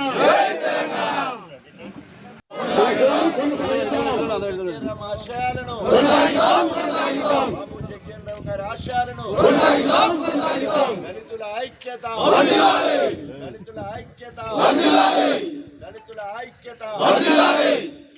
జై తెలంగాణ, జై తెలంగాణ. కేసీఆర్ గారి నాయకత్వం, డాక్టర్ రాజన్న గారి నాయకత్వం. సెలబ్రేట్ చేసుకుంటున్నామంటే ఆయన చేసిన సేవలు దేశానికి ఎంతైనా నేర్పినాయి. తర్వాత మన నిమ్నజాతి అట్టడుగు బలహీన వర్గాలకు ఆయన నుంచి ఎలాంటి స్ఫూర్తి తీసుకోవాలనో మనం అర్థం చేసుకోవాలి. దాదాపు ఆయనే జవహర్లాల్ నెహ్రూ క్యాబినెట్లో మొట్టమొదటి యంగెస్ట్ మంత్రిగా పనిచేసినారు బాబు జగ్జీవన్ రావు. అంతేకాదు ఆయన దాదాపు 50 సంవత్సరాల పాటు పార్లమెంటేరియన్గా నిరంతరం అంటే అన్ఇంటరప్టెడ్గా పనిచేసారు. సో ఇప్పుడు తోటి పనిచేసి మీ రంగాల్లో మీ దాంట్లో మీరు ముందుకెళ్తూ ప్రజాసేవ చేస్తారని ఆశిస్తూ ముగిస్తున్నాను. జై హింద్. ఒక దళిత పితామహుడు, దళిత మేధావి, ఈ భారతదేశానికి దాదాపు 78 సంవత్సరాల తన జీవితంలో 50 సంవత్సరాల ఓటమి ఎరగని నాయకుడిగా, దాదాపు 30 సంవత్సరాలు కేంద్ర మంత్రిగా, అతి చిన్న వయసులో 27 సంవత్సరాలకే ఎమ్మెల్సీ అయి 33 సంవత్సరాలకే కేంద్ర మంత్రిగా పనిచేసి దళితులందరికీ ఆదర్శప్రాయుడైండు. చిన్ననాడు తన జీవితంలో మనమందరం భారతదేశం 75 సంవత్సరాల స్వతంత్ర భారతదేశంలో ఇప్పటికీ కుల వివక్షను కొంత అనుభవిస్తున్నా, మరి 115 సంవత్సరాల కింద తను పుట్టి 6 సంవత్సరాల వయసులో తండ్రిని పోగొట్టుకొని ప్రభుత్వ పాఠశాలలో కష్టపడి చదివి, ప్రభుత్వ పాఠశాలలో ఆ రోజులలో చెప్పేసి ఆనాడు తన ఉద్యమ స్ఫూర్తిని చాటించి ఆ పాఠశాల నుండి ఒకే కుండ పెట్టి నీళ్లు తాగే ఏర్పాటు ఆనాడే చేయడం జరిగింది. తను ఉన్న స్థాయిని మర్చిపోకుండా దళితుడిగా ఉండి గొప్ప చదువులు చదివి మెట్రికులేషన్ ఫస్ట్ క్లాస్లో పాస్ అయి డిగ్రీ కూడా ఫస్ట్ క్లాస్ పాస్ అయ్యి టీఆర్ఎస్ పార్టీ జిల్లా అధ్యక్షుడు. సిటీలో డాక్టరేట్ ఇవ్వడం జరిగింది బాబు జగ్జీవన్ రామ్ కూడా. అదేవిధంగా మన ఉస్మానియా యూనివర్సిటీ 1955లో డాక్టర్ భీమ్రావ్ అంబేద్కర్ గారికి డాక్టరేట్ కూడా ఇవ్వడం జరిగింది. వీరందరూ కూడా డాక్టరేట్ పిహెచ్డీలు చేసి గౌరవంగా కొన్ని యూనివర్సిటీలు డాక్టరేట్లు ఇచ్చిన సందర్భం. దళితులలో ఉత్తములుగా చెప్పినవారు. భారతదేశంలో కుల వివక్ష అంటరాని తనాన్ని సవిచూసి అప్పుడున్న ఆ సమాజం మీద కసితో కష్టపడి చదువుకొని డాక్టర్ భీమ్రావ్ అంబేద్కర్ గారు ప్రపంచ మీద అవడమే కాకుండా ఈ భారతదేశానికి అతిపెద్ద రాజ్యాంగాన్ని, లిఖితపూర్వక రాజ్యాంగాన్ని రచించిన మహానేత. ఆ రాజ్యాంగ ఫలితాలను 4 దశాబ్దాల పాటు దళిత జాతికి చెందే విధంగా కృషి చేసిన మహానాయకుడు బాబు జగ్జీవన్ రామ్. అంతేకాకుండా చిన్న వయసులోనే కార్మిక శాఖ మంత్రిగా ఉండి ఈరోజు మనందరూ కూడా తెలుసు, ఈ ఉద్యోగస్తులందరికీ కూడా ఇన్సూరెన్స్, ఈఎస్ఐ హాస్పిటల్స్, కార్మిక లోకానికి వైద్యాన్ని అందించడంలో కానీ పాలసీ సిస్టాన్ని తీసుకొచ్చింది ఆనాడు బాబు జగ్జీవన్ రామ్ గారు. వారు వ్యవసాయ శాఖ మంత్రిగా పనిచేశారు. ఈరోజు గిడ్డంగులు ఫుడ్ సెక్యూరిటీ యాక్ట్కి రావడానికి ప్రధాన కారణం బాబు జగ్జీవన్ రామ్ గారు. ఈరోజు గోదాములు కట్టి బఫర్ స్టాక్ అంటే దేశానికి సరిపోయే ధాన్యం వ్యవస్థ తీసుకొచ్చి ప్రతి ఒక్కరికి ఫుడ్ సెక్యూరిటీ యాక్ట్, రేషన్ షాపులు ఉండాలి, తక్కువ ధరకు బియ్యము బడుగు బలైన వర్గాలకు బీద వాళ్ళకి ఇవ్వాలని ఆలోచన చేసింది కూడా ఆనాడు డాక్టర్ భీమ్రావ్ అంబేద్కర్, బాబు జగ్జీవన్ రామ్ గారు. అదేవిధంగా తను మరి రైల్వే శాఖకు పనిచేయడం జరిగింది. అదేవిధంగా మనకు టెలిఫోన్ ఎక్స్చేంజ్ ఆ విషయంలో పనిచేయడం జరిగింది. తర్వాత ఇక ఇట్లా చెప్పుకుంటూ పోతే వారు ఏ శాఖ చేస్తాయి, హరిత విప్లవం, మరి మొత్తం వ్యవసాయ శాఖ మంత్రిగా చేసినప్పుడు హరిత విప్లవానికి నాంది పలికి అనేక రకాల పంటలను తీసుకొచ్చేసి జాతీయ విధానాన్ని తీసుకొచ్చిన మహానేత. అదేవిధంగా రక్షణ శాఖ మంత్రిగా ఉన్నప్పుడు బంగ్లాదేశ్కు పాకిస్తాన్కు యుద్ధం అయితే బంగ్లాదేశ్ పక్షాన మనం ఉండి మరి పాకిస్తాన్ను ఓడించడానికి సహకరించిన అప్పుడు రక్షణ శాఖ మంత్రిగా ఉన్నాడు. ఆ రకంగా మరి ఎమర్జెన్సీ వరకు ఎంతో విధేయుడిగా కాంగ్రెస్ పార్టీలో ఉండి ఎమర్జెన్సీ సమయంలో ఇందిరాగాంధీతో విభేదించి పార్టీ నుండి బయటకు పోయి మరి ప్రజాస్వామ్య కాంగ్రెస్ పేరు పెట్టేసుకుని డెమోక్రటిక్ కాంగ్రెస్ పార్టీ అని పేరు పెట్టుకొని దాదాపు మళ్ళీ ఆనాడున్న జనతా పార్టీతో కనెక్టివిటీ పెంచుకొని ప్రధానమంత్రి అయతానికి 217 మంది ఎంపీలు మద్దతున్నప్పటికీ కూడా ఆనాడు అగ్రకులస్తులు అందరూ కలిసి చరణ్ సింగ్ ప్రధానమంత్రి గారు చేయడం జరిగింది, ఓన్లీ కుల వివక్షతో. సో ఆ రకంగా 2 సంవత్సరాలు వారు ఉప ప్రధానిగా ఈ దేశానికి సేవలు అందించడం జరిగింది. ఆయన ఎప్పుడూ తను వచ్చిన స్థాయిని మర్చిపోకుండా తన వాళ్ళని ఎదిగించాలని లక్ష్యంతో. మనందరికీ కూడా తెలుసు, దామోదరం సంజీవయ్య మన ఆంధ్రప్రదేశ్కు మొట్టమొదటి దళిత ముఖ్యమంత్రి. 1960 నుండి 62 వరకు వారు ఇక్కడ మరి ముఖ్యమంత్రిగా పనిచేయడం జరిగింది. ఆ సమయంలో ఆయన ముఖ్యమంత్రి అయితే కారణం ఏమంటే బాబు జగ్జీవన్ రామ్ కేంద్రంలో ఉండి అప్పుడున్న పరిస్థితులను బట్టి నెహ్రూ గారితో మాట్లాడి దళితుడిని ముఖ్యమంత్రిగా చేసిన ఘనత బాబు జగ్జీవన్ రామ్ గారు. సో ఆ రకంగా అక్కడ నుండి సంజీవ గారు ఆల్ ఇండియా కాంగ్రెస్ ప్రెసిడెంట్గా, కేంద్ర మంత్రిగా అనేక సేవలు అందించడానికి వారికి పూర్తి అవకాశం కల్పించిన వాడు బాబు జగ్జీవన్ రామ్. ఆయన జీవితంలో ఓటమి అనేది ఎరగదు. ఆయన ఏది మాట్లాడినా కూడా ఇంగ్లీష్ కానీ సంస్కృతం కానీ మరి చాలా గొప్పగా అనర్గళంగా మాట్లాడి అన్ని రంగాలలో ఆరితేరిన వ్యక్తిగా, ఓటమి ఎరగని వ్యక్తిగా ఆయన ఉన్నాడు. అందుకనే ఎప్పుడైతే 1994లో ఎంఆర్పిఎస్ మాదిగ రిజర్వేషన్ పోరాట సమితి సామాజిక ఉద్యమాన్ని మొదలుపెట్టినప్పుడు ఎస్సీలో ఉన్న అసమానతలను దూరం చేయడానికి, మరి ఎస్సీలను ఏబీసీలుగా వర్గీకరించాలనే అంశం వచ్చినప్పుడు డాక్టర్ భీమ్రావ్ అంబేద్కర్ గారు సమాజంలో ఉన్న అసమానతలను దృష్టిలో పెట్టుకొని ఆనాడు వారి జనాభా నిష్పత్తి ప్రకారము బీసీలకు రిజర్వేషన్, ఎస్సీలకు రిజర్వేషన్, ఎస్టీలకు రిజర్వేషన్, ఆ రకంగా అనేక రిజర్వేషన్లు కల్పించడం జరిగింది. అదేవిధంగా బీసీలకు ఏబీసీలుగా వర్గీకరించడం కూడా జరిగింది. అదేవిధంగా ఎస్సీలను ఏబీసీలుగా వర్గీకరించాలనే క్రమంలో మరి మనందరూ కూడా తెలుసు, ఇక్కడ సిగ్గుపడేది ఏం లేదు.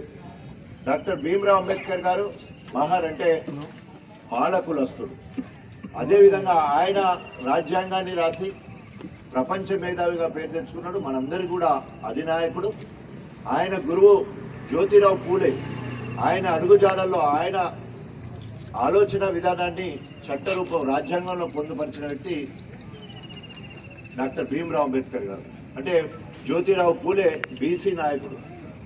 సో ఆ రకంగా వీరు పొందుపరిచిన అనేక రాజ్యాంగ అంశాలను మొత్తం కూడా ముందుకు తీసుకుపోవడానికి బాబు జగ్జీవన్ రామ్ గారు కంకణం కట్టుకొని మరి ఆ రిజర్వేషన్ అన్నింటి కూడా మన వాళ్లకు ఉపయోగపడే విధంగా గొప్ప కార్యక్రమం చేశారు. అందుకనే ఆయన రాజ్యాంగాన్ని రాస్తే ఆ రాజ్యాంగాన్ని పొడిగించడానికి కానీ అధికార పార్టీలో ఉంటూ కేంద్ర ప్రభుత్వ ముఖ్యమైన శాఖలను నడుపుతూ ఈ భారతదేశానికి ఉత్తమ పాలకుడిగా, ఓటమెరుగని నాయకుడిగా బాబు జగ్జీవన్ పేరుంది. కాబట్టి దళితులకు అంబేద్కర్ గారు, బాబు జగ్జీవన్ రామ్ 2 కళ్ళు. ఎవరిని మనం తక్కువ చేసేది లేదు, వాళ్ళిద్దరూ మనకు 2 కళ్ళు. ఆ ఎదిగిన మహానుభావులను ఆదర్శంగా తీసుకొని మన వాళ్ళను నాయకులుగా తయారు చేయాలి. మన కాళ్ళు మనం గుంజుకుంటూ కాదు. చాలా కథలు చెప్తుంటారు. సో బాయిల కప్పల విషయంలో రాకపోయింది అంటే ఇతర కులాలను మించే చదువులు, ఇతర జాతులను మించిన చదువులు, అందరికీ ఆదర్శప్రాయమైన ఆలోచనలు, అనేక రకాల కష్టాలు వచ్చినా, అనేక రకాలుగా అవమానాలు ఎదురైనా, అనేక రకాల నిందలు వచ్చినా ఇంకా రెట్టించిన ఉత్సాహంతో భూమిని నేలపై కొడితే ఎంత గట్టిగా కింది కొడితే అంత పైకి ఎగిరినట్టు వాళ్ళకు వచ్చే ప్రతి కష్టాన్ని ఆయుధంగా మలుచుకొని జీవితంలో ఉన్నత శిఖరాలు అధిరోహించి ఈరోజు ప్రపంచ మేధావి అంబేద్కర్ అయితే ఓటమి ఎరగని రాజకీయ నాయకుడిగా, 50 సంవత్సరాలు పార్లమెంటేరియన్గా, 30 సంవత్సరాలు కేంద్ర మంత్రిగా, 30 సంవత్సరాలు ఏకధాటిగా కేంద్ర మంత్రిగా మనందరికీ కూడా అసలు ఎన్ని రకాలుగా తట్టుకుంటే ఆ స్థాయిలో అంత గొప్పగా ఆయన విజయం సాధించుంటాడు. ఆ స్థాయికి వెళ్ళాలంటే మనకెదురయ్యే చిన్న చిన్న కష్టాలను పక్కబెట్టి ఏ రకంగా ముందుకు పోవాలనే ఆలోచనతో మీరందరూ కూడా పనిచేయాల్సినంత అవసరం ఉందని చెప్పేసి మీ అందరికీ సవినయంగా మనం చేసుకుంటా ఉన్నాను. ఈరోజు మన ప్రియతమ ముఖ్యమంత్రి కల్వకుంట్ల చంద్రశేఖరరావు గారు ఆనాడు తెలంగాణ రాష్ట్ర సాధన కోసం ఆర్టికల్ 3 రాజ్యాంగంలో పొందుపరిచిన ఆర్టికల్ 3 ప్రకారం తెలంగాణ రాష్ట్రాన్ని సాధించాలి, బసద్దం పలగొద్దు, రక్తం చుక్క కారొద్దు అని చెప్పేసి ప్రజాస్వామ్యబద్ధంగా రాజ్యాంగబద్ధంగా అహింస మార్గంలోనే తెలంగాణ రాష్ట్రాన్ని సాధించాలని చెప్పేసి పోరాటం చేసి మరి మనందరూ కూడా తెలుసు చనిపోయిన వందలాది మంది బిడ్డలు మా తెలంగాణ మాకు కావాలని ఆత్మహత్యలు చేసుకొని చనిపోయిన కానీ రాజ్యహింస ద్వారా పోలీస్ హింస ద్వారా ఇంకో హింస ద్వారా చనిపోయిన వాళ్ళు ఒక్కరు కూడా లేరు. మా తెలంగాణ మాకు కావాలి, మా నోటిపోటి ముక్కను గుంజుకున్నారనే ఆతృతతో మనము ఆత్మహత్యలు చేసుకున్నాం. కానీ అదే 1969లో దాదాపు 370 మంది బిడ్డలను కాల్చి చంపేశారు, బిడ్డలు చంపినట్టు అన్నట్టు కూడా తెలంగాణ ఉద్యమే. సో ప్రజాస్వామ్యంగా తెలంగాణలో ఉన్న పార్టీలే కాకుండా దేశంలో ఉన్న 38 రాజకీయ పార్టీలను ఒప్పించి అందరి చేత జై తెలంగాణ అనిపించి తెలంగాణ రాష్ట్రాన్ని మనం సాధించుకున్నాం. అంబేద్కర్ గారి ఆలోచన విధానాన్ని వారి చెప్పిన మార్గంలో నడవడం వల్లే మనం తెలంగాణ రాష్ట్రాన్ని సాధించుకున్నాం. హింసాయుత పోరాటం చేయలేం, మనం ప్రజాస్వామ్య పోరాటం చేసినాం. అన్ని పార్టీల చేత పార్టీల ఎజెండాలు వేరైనా కూడా అందరూ మాత్రం జై తెలంగాణ అనేటట్టు చేసి తెలంగాణ రాష్ట్రాన్ని సాధించుకున్నాం. అదేవిధంగా తెలంగాణ రాష్ట్రం ఏర్పడ్డ తర్వాత అంబేద్కర్ గారి వ్యవసాయ విధానం 1860 నుండి 1910 వరకు దాదాపు 50 సంవత్సరాలు భారతదేశంలో కరువు కాటకాలు, విపరీతమైన కరువు కాటకాలు. ఆ 50 సంవత్సరాల కరువు కాటకాలను స్టడీ చేసి ఏ రకంగా భారతదేశానికి రాబోయే రోజుల్లో కరువు కాటకాలు ఉండవు అనే ఆలోచన చేసి వారు ఒక పేపర్ సబ్మిట్ చేసి దాని సారాంశాన్ని రాజ్యాంగంలో ఉండేటట్టు ఏర్పాటు చేయడం జరిగింది. దాంట్లో అన్నిటికంటే ముందు సాగునీరు అందించాలి రైతులకు. సాగునీరు అందించే బాధ్యత దేశంలో ఉన్న కేంద్ర ప్రభుత్వానికి, అదేవిధంగా రాష్ట్ర ప్రభుత్వాలది. సాగునీరు అందించాలి. కమతాలు, పెద్ద కమతాలు ఉండాలి, చిన్న చిన్న మల్లు కాకుండా పెద్ద కమతాలు ఉండాలి. అదేవిధంగా వ్యవసాయానికి సహకారం ఉండాలి, ప్రభుత్వాల సహకారం, పెట్టుబడి కోసము సహకారం ఉండాలి.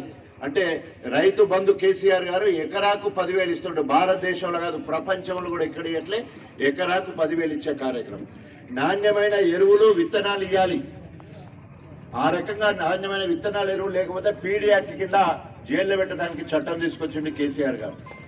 అటు తర్వాత 24 గంటల ఉచిత నాణ్యమైన కరెంట్ ఇచ్చి మెట్ట ప్రాంతాలకు నీరు అందించే విధంగా ఫ్రీగా కాలువల ద్వారా గ్రావిటీ ద్వారానే కాకుండా కరెంటు ద్వారా విద్యుత్ ఉచితానికి శ్రీకారం చుట్టింది కేసీఆర్ గారు.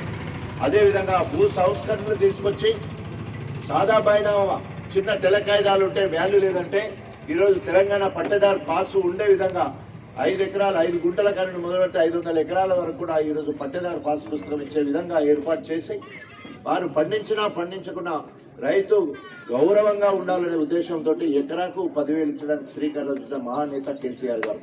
ఆ రకంగా ఈరోజు భారతదేశం మొత్తంలో ఏ రాష్ట్రానికి లేని పేరు ఐక్య రాజ్య సమితి సైతం మెచ్చుకునే విధంగా తెలంగాణ పాలన పోతా ఉంటే కేంద్రంలో ఉన్న బీజేపీ ప్రభుత్వం కన్నుగుట్టింది. తెలంగాణ రాష్ట్రం మీద కన్నేసింది, తెలంగాణ రైతుల మీద కక్ష కట్టింది.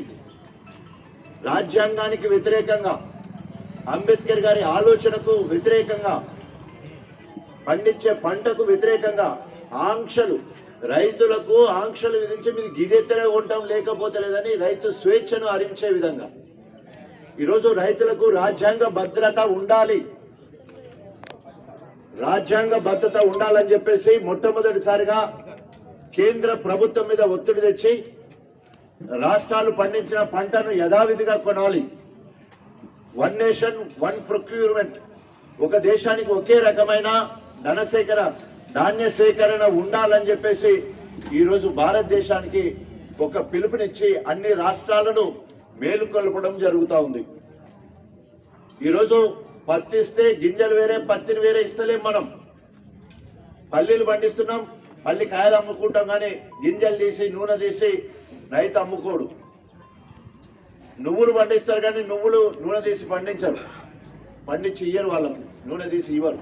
అట్లాగే వడ్లు అది ఎట్లా మొదలైందో తెలియదు కానీ వడ్లను తీసుకొని దాన్ని పర్బాయిల్ చేసి లేక ముడి బియ్యం అంటే రా రైస్ తీసుకొని ఇవ్వాల్సిన అవసరం మనకు లేదు. ఈ ప్రాసెస్ మొత్తం కూడా మేమే డబ్బులు కడుతున్నామని కేంద్రం చెప్పినప్పుడు మనము గులాంగిరి ఎందుకు చేయాలి, మనం ఇవన్నీ పనులు ఎందుకు చేయాలా?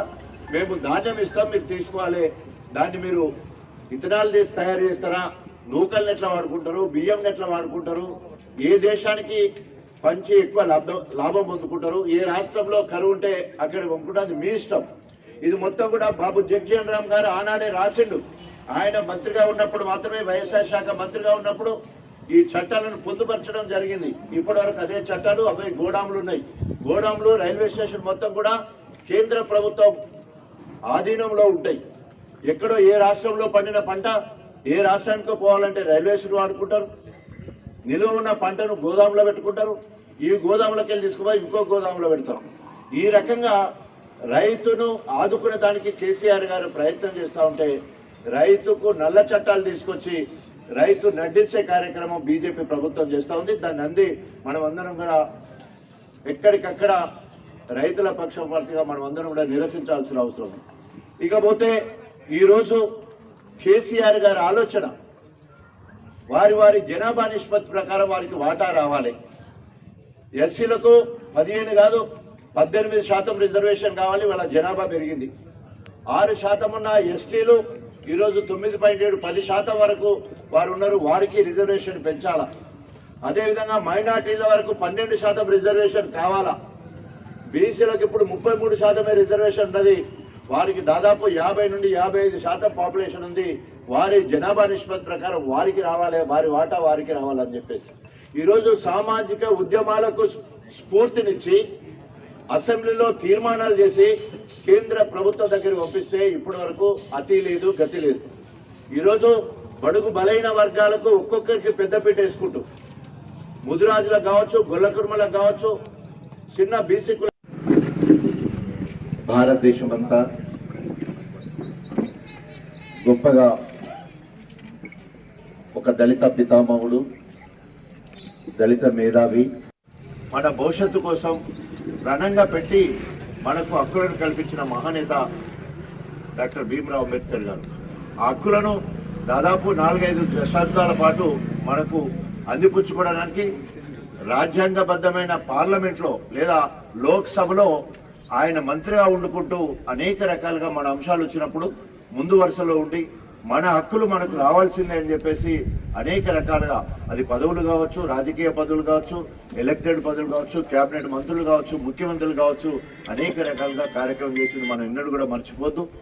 ఈరోజు వారిద్దరిని ఆదర్శంగా తీసుకొని గణపురం నియోజకవర్గంలో మరి ఆనాడు ఎంపీపీగా మారపాక రవి గారు ఉండే, నాకంటే సీనియర్ రాజకీయాలలో, నాకంటే ముందుగా రాజకీయాలకు వచ్చాడు. అప్పుడు అంబేద్కర్ స్టాచ్యూ పెట్టాలి గణపురం నియోజకవర్గంలో, ఒక స్టాచ్యూ లేదన్నప్పుడు మరి ఆనాడు ఆయన అధికార పార్టీలో ఉండి నేను ఒక ఉద్యమకారుడిగా, దళిత ఉద్యమకారుడిగా నేను ఇద్దరం కలిసి ఆ రోజు గొప్పగా మరి అంబేద్కర్ స్టాచ్యూ కట్టుకోవడం జరిగింది.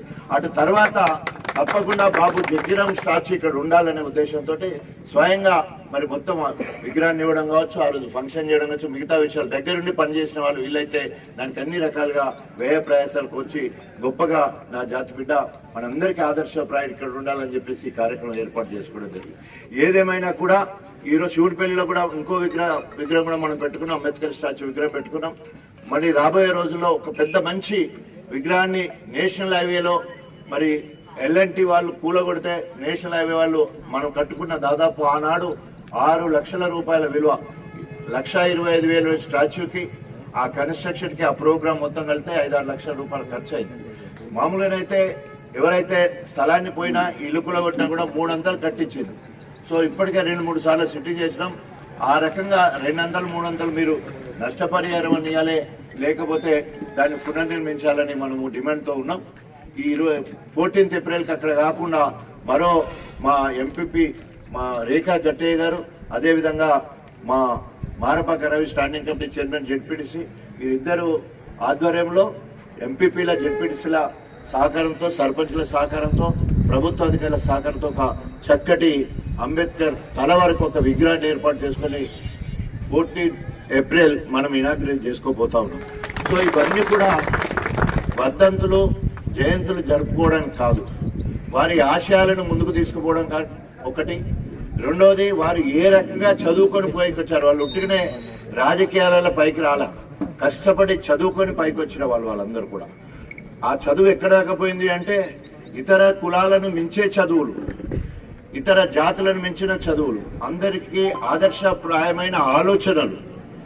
అనేక రకాల కష్టాలు వచ్చినా, అనేక రకాలుగా అవమానాలు ఎదురైనా, అనేక రకాల నిందలు వచ్చినా ఇంకా రెట్టించిన ఉత్సాహంతో భూమిని నేలపై కొడితే ఎంత గట్టిగా కింది కొడితే అంత పైకి ఎగిరినట్టు వాళ్ళకు వచ్చే ప్రతి కష్టాన్ని ఆయుధంగా మలుచుకొని జీవితంలో ఉన్నత శిఖరాలు అధిరోహించి ఈరోజు ప్రపంచ మేధావి అంబేద్కర్ అయితే ఓటమి ఎరగని రాజకీయ నాయకుడిగా, 50 సంవత్సరాలు పార్లమెంటేరియన్గా, 30 సంవత్సరాలు కేంద్ర మంత్రిగా, 30 సంవత్సరాలు ఏకధాటిగా కేంద్ర మంత్రిగా మనందరికీ కూడా అసలు ఎన్ని రకాలుగా తట్టుకుంటే ఆ స్థాయిలో అంత గొప్పగా ఆయన విజయం సాధించుంటాడు. ఆ స్థాయికి వెళ్ళాలంటే మనకెదురయ్యే చిన్న చిన్న కష్టాలను పక్కబెట్టి ఏ రకంగా ముందుకు పోవాలనే ఆలోచనతో మీరందరూ కూడా పనిచేయాల్సినంత అవసరం ఉందని చెప్పేసి మీ అందరికీ సవినయంగా మనం చేసుకుంటా ఉన్నాను. ఈరోజు మన ప్రియతమ ముఖ్యమంత్రి కల్వకుంట్ల చంద్రశేఖరరావు గారు ఆనాడు తెలంగాణ రాష్ట్ర సాధన కోసం ఆర్టికల్ 3 రాజ్యాంగంలో పొందుపరిచిన ఆర్టికల్ 3 ప్రకారం తెలంగాణ రాష్ట్రాన్ని సాధించాలి, బసద్దం పలగొద్దు, రక్తం చుక్క కారొద్దు అని చెప్పేసి ప్రజాస్వామ్యబద్ధంగా, రాజ్యాంగబద్ధంగా, అహింస మార్గంలోనే తెలంగాణ రాష్ట్రాన్ని సాధించాలని చెప్పేసి పోరాటం చేసి, మరి మనందరూ కూడా తెలుసు, చనిపోయిన వందలాది మంది బిడ్డలు మా తెలంగాణ మాకు కావాలని ఆత్మహత్యలు చేసుకొని చనిపోయిన, కానీ రాజ్యహింస ద్వారా, పోలీస్ హింస ద్వారా, ఇంకో హింస ద్వారా చనిపోయిన వాళ్ళు ఒక్కరు కూడా లేరు. మా తెలంగాణ మాకు కావాలి, మా నోటిపోటు ముక్కను గుంజుకున్నారనే ఆతృతతో మనము ఆత్మహత్యలు చేసుకున్నాం. కానీ అదే 1969లో దాదాపు 370 మంది బిడ్డలను కాల్చి చంపేశారు, పిట్టలు చంపినట్టు. ఆనాడు కూడా తెలంగాణ ఉద్యమే. సో ప్రజాస్వామ్యంగా తెలంగాణలో ఉన్న పార్టీలే కాకుండా దేశంలో ఉన్న 38 రాజకీయ పార్టీలను ఒప్పించి అందరి చేత జై తెలంగాణ అనిపించి తెలంగాణ రాష్ట్రాన్ని మనం సాధించుకున్నాం. అంబేద్కర్ గారి ఆలోచన విధానాన్ని, వారు చెప్పిన మార్గంలో నడవడం వల్లనే మనకు తెలంగాణ రాష్ట్రాన్ని సాధించుకున్నాం. హింసాయుత పోరాటం చేయలే, మనం ప్రజాస్వామ్య పోరాటం చేసినాం. అన్ని పార్టీల చేత, పార్టీల ఎజెండాలు వేరైనా కూడా అందరూ మాత్రం జై తెలంగాణ అనేటట్టు చేసి తెలంగాణ రాష్ట్రాన్ని సాధించుకున్నాం. అదేవిధంగా తెలంగాణ రాష్ట్రం ఏర్పడ్డ తర్వాత అంబేద్కర్ గారి వ్యవసాయ విధానం 1860 నుండి 1910 వరకు దాదాపు 50 సంవత్సరాలు భారతదేశంలో కరువు కాటకాలు, విపరీతమైన కరువు కాటకాలు. ఆ 50 సంవత్సరాల కరువు కాటకాలను స్టడీ చేసి ఏ రకంగా భారతదేశానికి రాబోయే రోజుల్లో కరువు కాటకాలు ఉండవు అని ఆలోచన చేసి వారు ఒక పేపర్ సబ్మిట్ చేసి దాని సారాంశాన్ని రాజ్యాంగంలో ఉండేటట్టు ఏర్పాటు చేయడం జరిగింది. దాంట్లో అన్నిటికంటే ముందు సాగునీరు అందించాలి రైతులకు. సాగునీరు అందించే బాధ్యత దేశంలో ఉన్న కేంద్ర ప్రభుత్వాన్ని, అదేవిధంగా రాష్ట్ర ప్రభుత్వాలది. సాగునీరు అందించాలి. కమతాలు, పెద్ద కమతాలు ఉండాలి, చిన్న చిన్న మల్లు కాకుండా పెద్ద కమతాలు ఉండాలి. అదేవిధంగా వ్యవసాయానికి సహకారం ఉండాలి, ప్రభుత్వాల సహకారం, పెట్టుబడి కోసము సహకారం ఉండాలి. అంటే రైతు బంధు కేసీఆర్ గారు ఎకరాకు 10,000 ఇస్తుంటారు. భారతదేశంలో కాదు, ప్రపంచంలో కూడా ఎక్కడ ఇట్లే ఎకరాకు 10,000 ఇచ్చే కార్యక్రమం. నాణ్యమైన ఎరువులు, విత్తనాలు ఇవ్వాలి. ఆ రకంగా నాణ్యమైన విత్తనాలు, ఎరువులు లేకపోతే పీడీ యాక్ట్ కింద జైల్లో పెట్టడానికి చట్టం తీసుకొచ్చింది కేసీఆర్ గారు. అటు తర్వాత 24 గంటల ఉచిత నాణ్యమైన కరెంట్ ఇచ్చి మెట్ట ప్రాంతాలకు నీరు అందించే విధంగా ఫ్రీగా కాలువల ద్వారా, గ్రావిటీ ద్వారానే కాకుండా కరెంటు ద్వారా విద్యుత్తును ఉచితంగా ఇచ్చిన చరిత్ర. ఏ కారణం చేతనైనా రైతు చనిపోతే దినం వెళ్ళక ముందే 5 లక్షల రూపాయలు ఇచ్చేదానికి శ్రీకారం చుట్టింది కేసీఆర్ గారు. అదేవిధంగా భూ సంస్కరణలు తీసుకొచ్చి సాదా బైనామా, చిన్న తెల్ల కాయిదాలు ఉంటే వాల్యూ లేదంటే ఈరోజు తెలంగాణ పట్టేదారు పాసు ఉండే విధంగా 5 ఎకరాలు 5 గుంటల కన్నా మొదలెడితే 500 ఎకరాల వరకు కూడా ఈరోజు పట్టేదారు పాస్ పుస్తకం ఇచ్చే విధంగా ఏర్పాటు చేసి వారు పండించినా పండించకున్నా రైతు గౌరవంగా ఉండాలనే ఉద్దేశంతో ఎకరాకు 10,000 ఇచ్చడానికి శ్రీకారం చుట్టిన మహానేత కేసీఆర్ గారు. ఆ రకంగా ఈరోజు భారతదేశం మొత్తంలో ఏ రాష్ట్రానికి లేని పేరు ఐక్య రాజ్య సమితి సైతం మెచ్చుకునే విధంగా తెలంగాణ పాలన పోతా ఉంటే కేంద్రంలో ఉన్న బీజేపీ ప్రభుత్వం కన్నుగుట్టింది. తెలంగాణ రాష్ట్రం మీద కన్నేసింది. తెలంగాణ రైతుల మీద కక్షగట్టింది. రాజ్యాంగానికి వ్యతిరేకంగా, అంబేద్కర్ గారి ఆలోచనకు వ్యతిరేకంగా, పండించే పంటకు వ్యతిరేకంగా ఆంక్షలు, రైతులకు ఆంక్షలు విధించి మీరు గిదెత్తనే ఉంటాం లేకపోతే లేదని రైతు స్వేచ్ఛను హరించే విధంగా ఈరోజు రైతులకు రాజ్యాంగ భద్రత ఉండాలి, రాజ్యాంగ భద్రత ఉండాలని చెప్పేసి మొట్టమొదటిసారిగా కేంద్ర ప్రభుత్వం మీద ఒత్తిడి తెచ్చి రాష్ట్రాలు పండించిన పంటను యథావిధిగా కొనాలి. 1 నేషన్ 1 ప్రొక్యూర్మెంట్, ఒక దేశానికి ఒకే రకమైన ధాన్య సేకరణ ఉండాలని చెప్పేసి ఈరోజు భారతదేశానికి ఒక పిలుపునిచ్చి అన్ని రాష్ట్రాలను మేలుకొల్పడం జరుగుతూ ఉంది. కుటుంబాలను ఆదుకోవాలనే ఉద్దేశంతో ఇప్పటికీ ఒక గ్రామాన్ని, ఒక నియోజకవర్గాన్ని, 4 మండలాలను నోడల్ మండలాలుగా పైలట్ ప్రాజెక్టుగా తీసుకొని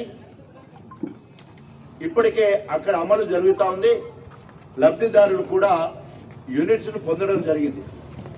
దాంట్లో భాగంగా 119 నియోజకవర్గాలలో ఒక్కొక్క నియోజకవర్గానికి 100 మంది దళిత సేవకులను తీసుకోవాలి.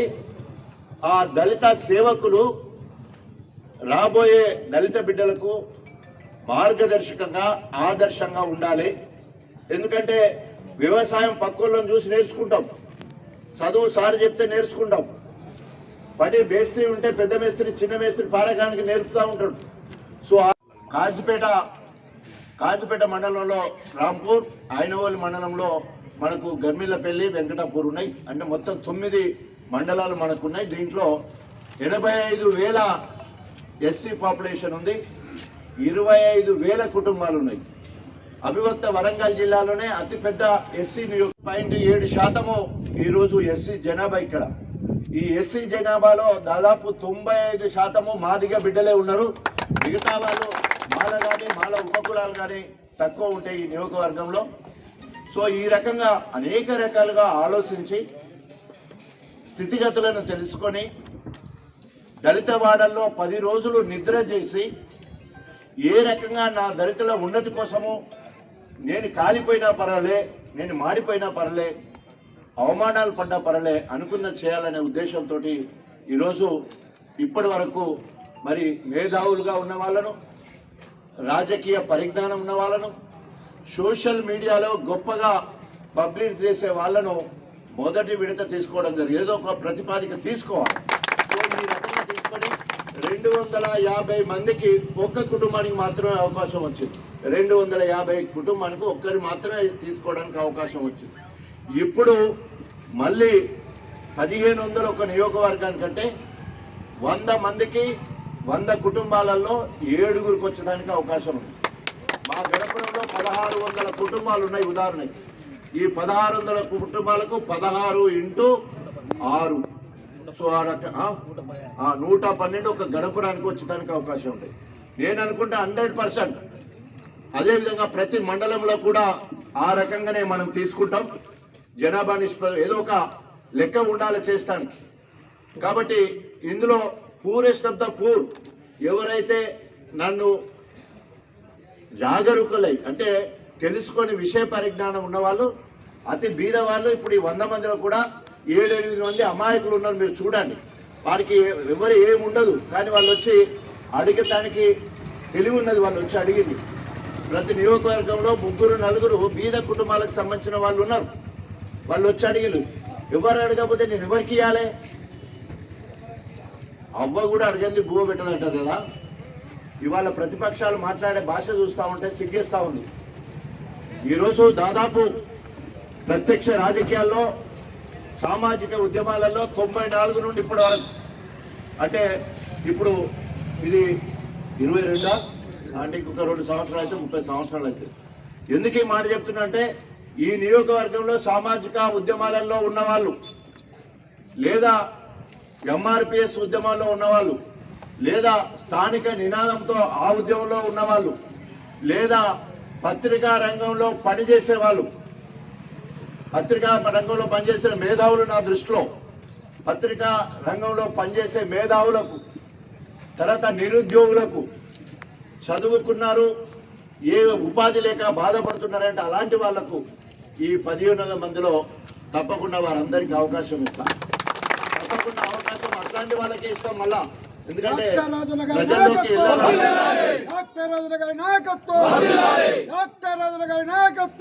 అడిగిన వాళ్లకు ఇస్తే దాని విలువ తెలుస్తుంది. 85,000 మందిలో ఎవరిని గుంజుకోవాలంటే ఎట్లా లాటరీ తీసుకుందామా? ఏమన్నా మనం ఇచ్చిన పథకము అది ఎవరికి వాడుకుంటాడో కూడా అవగాహన లేకపోతే, ఎవరికి చేయాలో అవగాహన లేకపోతే ఏం చేస్తాం మనం?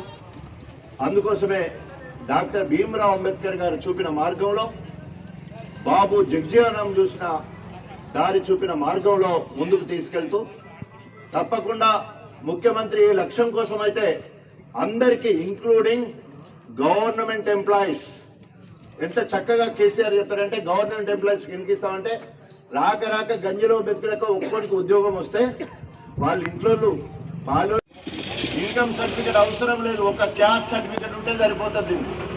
ఇన్కమ్ సర్టిఫికేట్ తో సంబంధం లేకుండా మొన్న సెలక్షన్ లో పెళ్లి కానళ్లకు, ఒంటరి మహిళలకు, 60 దాటిన వాళ్ళకి దాని ఒక్కటి మాత్రమే నిబంధన పెట్టింది తప్ప అందరికీ వచ్చు అన్నప్పుడు నిజంగానే కత్తి మీద సామే. అయినా కూడా ఎంచుకోవాలంటే ప్రభుత్వానికి పేరు రావాలి. నియోజకవర్గంలో దళితులందరికీ ఒక మార్గదర్శకంగా ఉండడానికి ఎదిగిన వాళ్ళందరూ, నేను అదే చెప్తున్నా, ఎవరైతే ఇప్పుడు 100 మంది వచ్చిందో వాళ్ళు చాలా బాధ్యతాయుతంగా పనిచేయాల్సిన అవసరం ఉంది. ఎవ్వరు కూడా చేతికి పైసలు ఇచ్చే ముచ్చట ఉండదు. ఇక చూడే రాజన్న సంజీవయ్యను ముఖ్యమంత్రి తనదైన శైలిలో ఆంధ్రప్రదేశ్కి ముఖ్యమంత్రిని ఏ విధంగా అందించిండో వారి అర్హతలను బట్టి బాబు జగ్జీవన్ రామ్, బాబు జగ్జీవన్ రామ్, బాబు జగ్జీవన్ రామ్, జగ్జీవన్ ఆశయాలు, జగ్జీవన్ ఆశయాలు, బాబు జగ్జీవన్ రావు ఆశయాలను, బాబు జగ్జీవన్ రావు ఆశయాలను, బాబు జగ్జీవన్ రామ్, బాబు జగ్జీవన్ రామ్. జై తెలంగాణ, జై తెలంగాణ. కేసీఆర్ గారి నాయకత్వం, కేటీఆర్ గారి నాయకత్వం, మన ప్రియతమ నాయకుడు డాక్టర్ రాజన్న గారి నాయకత్వం, డాక్టర్ రాజన్న గారి నాయకత్వం. జై తెలంగాణ.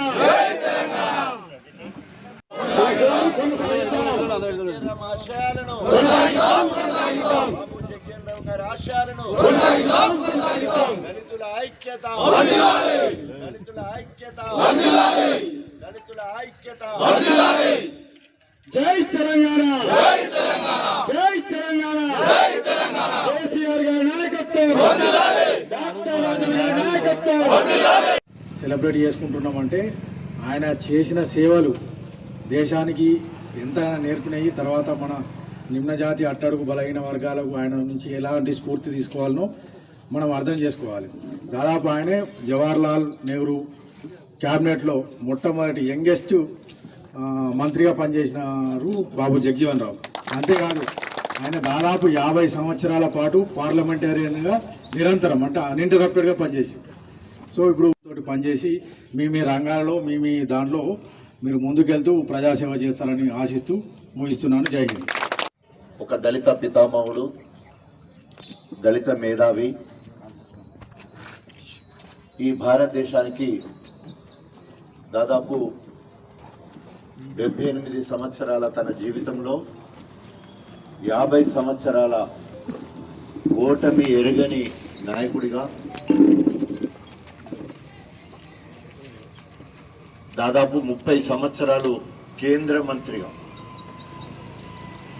అతి చిన్న వయసులో 27 సంవత్సరాలకే ఎమ్మెల్సీ అయి 33 సంవత్సరాలకే కేంద్ర మంత్రిగా పనిచేసి దళితులందరికీ ఆదర్శప్రాయుడైండు. చిన్ననాడు తన జీవితంలో మనమందరం భారతదేశం 75 సంవత్సరాల స్వతంత్ర భారతదేశంలో ఇప్పటికీ కుల వివక్షను కొంత అనుభవిస్తున్నా. మరి 115 సంవత్సరాల కింద తను పుట్టి 6 సంవత్సరాల వయసులో తండ్రిని పోగొట్టుకొని ప్రభుత్వ పాఠశాలలో కష్టపడి చదివి ప్రభుత్వ పాఠశాలలో ఆ రోజులలో చెప్పేసి ఆనాడు తన ఉద్యమ స్ఫూర్తిని చాటించి ఆ పాఠశాల నుండి ఒకే కుండ పెట్టి నీళ్లు తాగే ఏర్పాటు ఆనాడే చేయడం జరిగింది. తను ఉన్న స్థాయిని మర్చిపోకుండా దళితుడిగా ఉండి గొప్ప చదువులు చదివి మెట్రికులేషన్ ఫస్ట్ క్లాస్లో పాస్ అయి డిగ్రీ కూడా ఫస్ట్ క్లాస్ పాస్ అయ్యి టీఆర్ఎస్ పార్టీ జిల్లా అధ్యక్షుడు సిటీలో డాక్టరేట్ ఇవ్వడం జరిగింది బాబు జగ్జీవన్ రామ్ కూడా. అదేవిధంగా మన ఉస్మానియా యూనివర్సిటీ 1955లో డాక్టర్ భీమ్రావ్ అంబేద్కర్ గారికి డాక్టరేట్ కూడా ఇవ్వడం జరిగింది. వీరందరూ కూడా డాక్టరేట్ పిహెచ్డీలు చేసి గౌరవంగా కొన్ని యూనివర్సిటీలు డాక్టరేట్లు ఇచ్చిన సందర్భం. దళితులలో ఉత్తములుగా చెప్పినవారు. భారతదేశంలో కుల వివక్ష అంటరాని తనాన్ని సవిచూసి అప్పుడున్న ఆ సమాజం మీద కసితో కష్టపడి చదువుకొని డాక్టర్ భీమ్రావ్ అంబేద్కర్ గారు ప్రపంచ మీద అవడమే కాకుండా ఈ భారతదేశానికి అతిపెద్ద రాజ్యాంగాన్ని లిఖితపూర్వక రాజ్యాంగాన్ని రచించిన మహానేత. ఆ రాజ్యాంగ ఫలితాలను 4 దశాబ్దాల పాటు దళిత జాతికి చెందే విధంగా కృషి చేసిన మహానాయకుడు బాబు జగ్జీవన్ రామ్. అంతేకాకుండా చిన్న వయసులోనే కార్మిక శాఖ మంత్రిగా ఉండి ఈరోజు మనందరూ కూడా తెలుసు ఈ ఉద్యోగస్తులందరికీ కూడా ఇన్సూరెన్స్ ఈఎస్ఐ హాస్పిటల్స్ కార్మిక లోకానికి వైద్యాన్ని అందించడంలో కానీ పాలసీ సిస్టాన్ని తీసుకొచ్చింది ఆనాడు బాబు జగ్జీవన్ రామ్ గారు. వారు వ్యవసాయ శాఖ మంత్రిగా పనిచేశారు. ఈరోజు గిడ్డంగులు ఫుడ్ సెక్యూరిటీ యాక్ట్ రావడానికి ప్రధాన కారణం బాబు జగ్జీవన్ రామ్ గారు. ఈరోజు గోదాములు కట్టి బఫర్ స్టాక్ అంటే దేశానికి సరిపోయే ధాన్యం వ్యవస్థ తీసుకొచ్చి ప్రతి ఒక్కరికి ఫుడ్ సెక్యూరిటీ యాక్ట్ రేషన్ షాపులు ఉండాలి, తక్కువ ధరకు బియ్యము బడుగు బలైన వర్గాలకు బీద వాళ్ళకి ఇవ్వాలని ఆలోచన చేసింది కూడా ఆనాడు డాక్టర్ భీమ్రావ్ అంబేద్కర్ మరి బాబు జగ్జీవన్ రామ్ గారు. అదేవిధంగా తను మరి రైల్వే శాఖకు పనిచేయడం జరిగింది. అదేవిధంగా మనకు టెలిఫోన్ ఎక్స్చేంజ్ ఆ విషయంలో పనిచేయడం జరిగింది. తర్వాత ఇట్లా చెప్పుకుంటూ పోతే వారు ఏ శాఖ చేస్తాయి హరిత విప్లవం మరి మొత్తం వ్యవసాయ శాఖ మంత్రిగా చేసినప్పుడు హరిత విప్లవానికి నాంది పలికి అనేక రకాల పంటలను తీసుకొచ్చేసి జాతీయ విధానాన్ని తీసుకొచ్చిన మహానేత. అదేవిధంగా రక్షణ శాఖ మంత్రిగా ఉన్నప్పుడు బంగ్లాదేశ్కు పాకిస్తాన్కు యుద్ధం అయితే బంగ్లాదేశ్ పక్షాన మనం ఉండి మరి పాకిస్తాన్ను ఓడించడానికి సహకరించిన అప్పుడు రక్షణ శాఖ మంత్రిగా ఉన్నాడు. ఆ రకంగా మరి ఎమర్జెన్సీ వరకు ఎంతో విధేయుడిగా కాంగ్రెస్ పార్టీలో ఉండి ఎమర్జెన్సీ సమయంలో ఇందిరాగాంధీతో విభేదించి పార్టీ నుండి బయటకు పోయి మరి ప్రజాస్వామ్య కాంగ్రెస్ పేరు పెట్టేసుకుని డెమోక్రటిక్ కాంగ్రెస్ పార్టీ అని పేరు పెట్టుకొని దాదాపు మళ్ళీ ఆనాడున్న జనతా పార్టీతో కనెక్టివిటీ పెంచుకొని ప్రధానమంత్రి అయతానికి 217 మంది ఎంపీలు మద్దతున్నప్పటికీ కూడా ఆనాడు అగ్రకులస్తులు అందరూ కలిసి చరణ్ సింగ్ ప్రధానమంత్రి గారు చేయడం జరిగింది ఓన్లీ కుల వివక్షతో. సో ఆ రకంగా 2 సంవత్సరాలు వారు ఉప ప్రధానిగా ఈ దేశానికి సేవలు అందించడం జరిగింది. ఆయన ఎప్పుడూ తను వచ్చిన స్థాయిని మర్చిపోకుండా తన వాళ్ళని ఎదిగించాలని లక్ష్యంతో. మనందరికీ కూడా తెలుసు దామోదరం సంజీవయ్య మన ఆంధ్రప్రదేశ్కు మొట్టమొదటి దళిత ముఖ్యమంత్రి. 1960 నుండి 62 వరకు వారు ఇక్కడ మరి ముఖ్యమంత్రిగా పనిచేయడం జరిగింది. ఆ సమయంలో ఆయన ముఖ్యమంత్రి అయితే కారణం ఏమంటే బాబు జగ్జీవన్ రామ్ కేంద్రంలో ఉండి అప్పుడున్న పరిస్థితులను బట్టి నెహ్రూ గారితో మాట్లాడి దళితుడిని ముఖ్యమంత్రిగా చేసిన ఘనత బాబు జగ్జీవన్ రామ్ గారు. సో ఆ రకంగా అక్కడ నుండి సంజీవ గారు ఆల్ ఇండియా కాంగ్రెస్ ప్రెసిడెంట్గా, కేంద్ర మంత్రిగా అనేక సేవలు అందించడానికి వారికి పూర్తి అవకాశం కల్పించిన వాడు బాబు జగ్జీవన్ రామ్. ఆయన జీవితంలో ఓటమి అనేది ఎరగదు. ఆయన ఏది మాట్లాడినా కూడా ఇంగ్లీష్ కానీ సంస్కృతం కానీ మరి చాలా గొప్పగా అనర్గళంగా మాట్లాడి అన్ని రంగాలలో ఆరితేరిన వ్యక్తిగా, ఓటమి ఎరగని వ్యక్తిగా ఆయన ఉన్నాడు. అందుకనే ఎప్పుడైతే 1994లో ఎంఆర్పిఎస్ మాదిగ రిజర్వేషన్ పోరాట సమితి సామాజిక ఉద్యమాన్ని మొదలుపెట్టినప్పుడు ఎస్సీలో ఉన్న అసమానతలను దూరం చేయడానికి, మరి ఎస్సీలను ఏబీసీలుగా వర్గీకరించాలనే అంశం వచ్చినప్పుడు డాక్టర్ భీమ్రావ్ అంబేద్కర్ గారు సమాజంలో ఉన్న అసమానతలను దృష్టిలో పెట్టుకొని ఆనాడు వారి జనాభా నిష్పత్తి ప్రకారము బీసీలకు రిజర్వేషన్, ఎస్సీలకు రిజర్వేషన్, ఎస్టీలకు రిజర్వేషన్, ఆ రకంగా అనేక రిజర్వేషన్లు కల్పించడం జరిగింది. అదేవిధంగా బీసీలకు ఏబీసీలుగా వర్గీకరించడం కూడా జరిగింది. అదేవిధంగా ఎస్సీలను ఏబీసీలుగా వర్గీకరించాలనే క్రమంలో మరి మనందరూ కూడా తెలుసు, ఇక్కడ సిగ్గుపడేది ఏం లేదు. డాక్టర్ భీమ్రావ్ అంబేద్కర్ గారు మహారంటే మాల కులస్తుడు. అదేవిధంగా ఆయన రాజ్యాంగాన్ని రాసి ప్రపంచ మేధావిగా పేరు తెచ్చుకున్నాడు. మనందరికీ కూడా అధినాయకుడు. ఆయన గురువు జ్యోతిరావు పూలే. ఆయన అడుగుజాడల్లో ఆయన ఆలోచన విధానాన్ని చట్టరూపం రాజ్యాంగంలో పొందుపరిచిన వ్యక్తి డాక్టర్ భీమ్రావ్ అంబేద్కర్ గారు. అంటే జ్యోతిరావు పూలే బీసీ నాయకుడు. సో ఆ రకంగా వీరు పొందుపరిచిన అనేక రాజ్యాంగ అంశాలను మొత్తం కూడా ముందుకు తీసుకుపోవడానికి బాబు జగ్జీవన్ రామ్ గారు కంకణం కట్టుకొని మరి ఆ రిజర్వేషన్ అన్నింటి కూడా మన వాళ్లకు ఉపయోగపడే విధంగా గొప్ప కార్యక్రమం చేశారు. అందుకనే ఆయన రాజ్యాంగాన్ని రాస్తే ఆ రాజ్యాంగాన్ని పొడిగించడానికి కానీ అధికార పార్టీలో ఉంటూ కేంద్ర ప్రభుత్వ ముఖ్యమైన శాఖలను నడుపుతూ ఈ భారతదేశానికి ఉత్తమ పాలకుడిగా, ఓటమెరుగని నాయకుడిగా బాబు జగ్జీవన్ పేరుంది. కాబట్టి దళితులకు అంబేద్కర్ గారు, బాబు జగ్జీవన్ రామ్ రెండు కళ్ళు. ఎవరిని మనం తక్కువ చేసేది లేదు. వాళ్ళిద్దరూ మనకు రెండు కళ్ళు. ఆ ఎదిగిన మహానుభావులను ఆదర్శంగా తీసుకొని మన వాళ్ళను నాయకులుగా తయారు చేయాలి. మన కాళ్ళు మనం గుంజుకుడు కాదు. చాలా కథలు చెప్తుంటారు.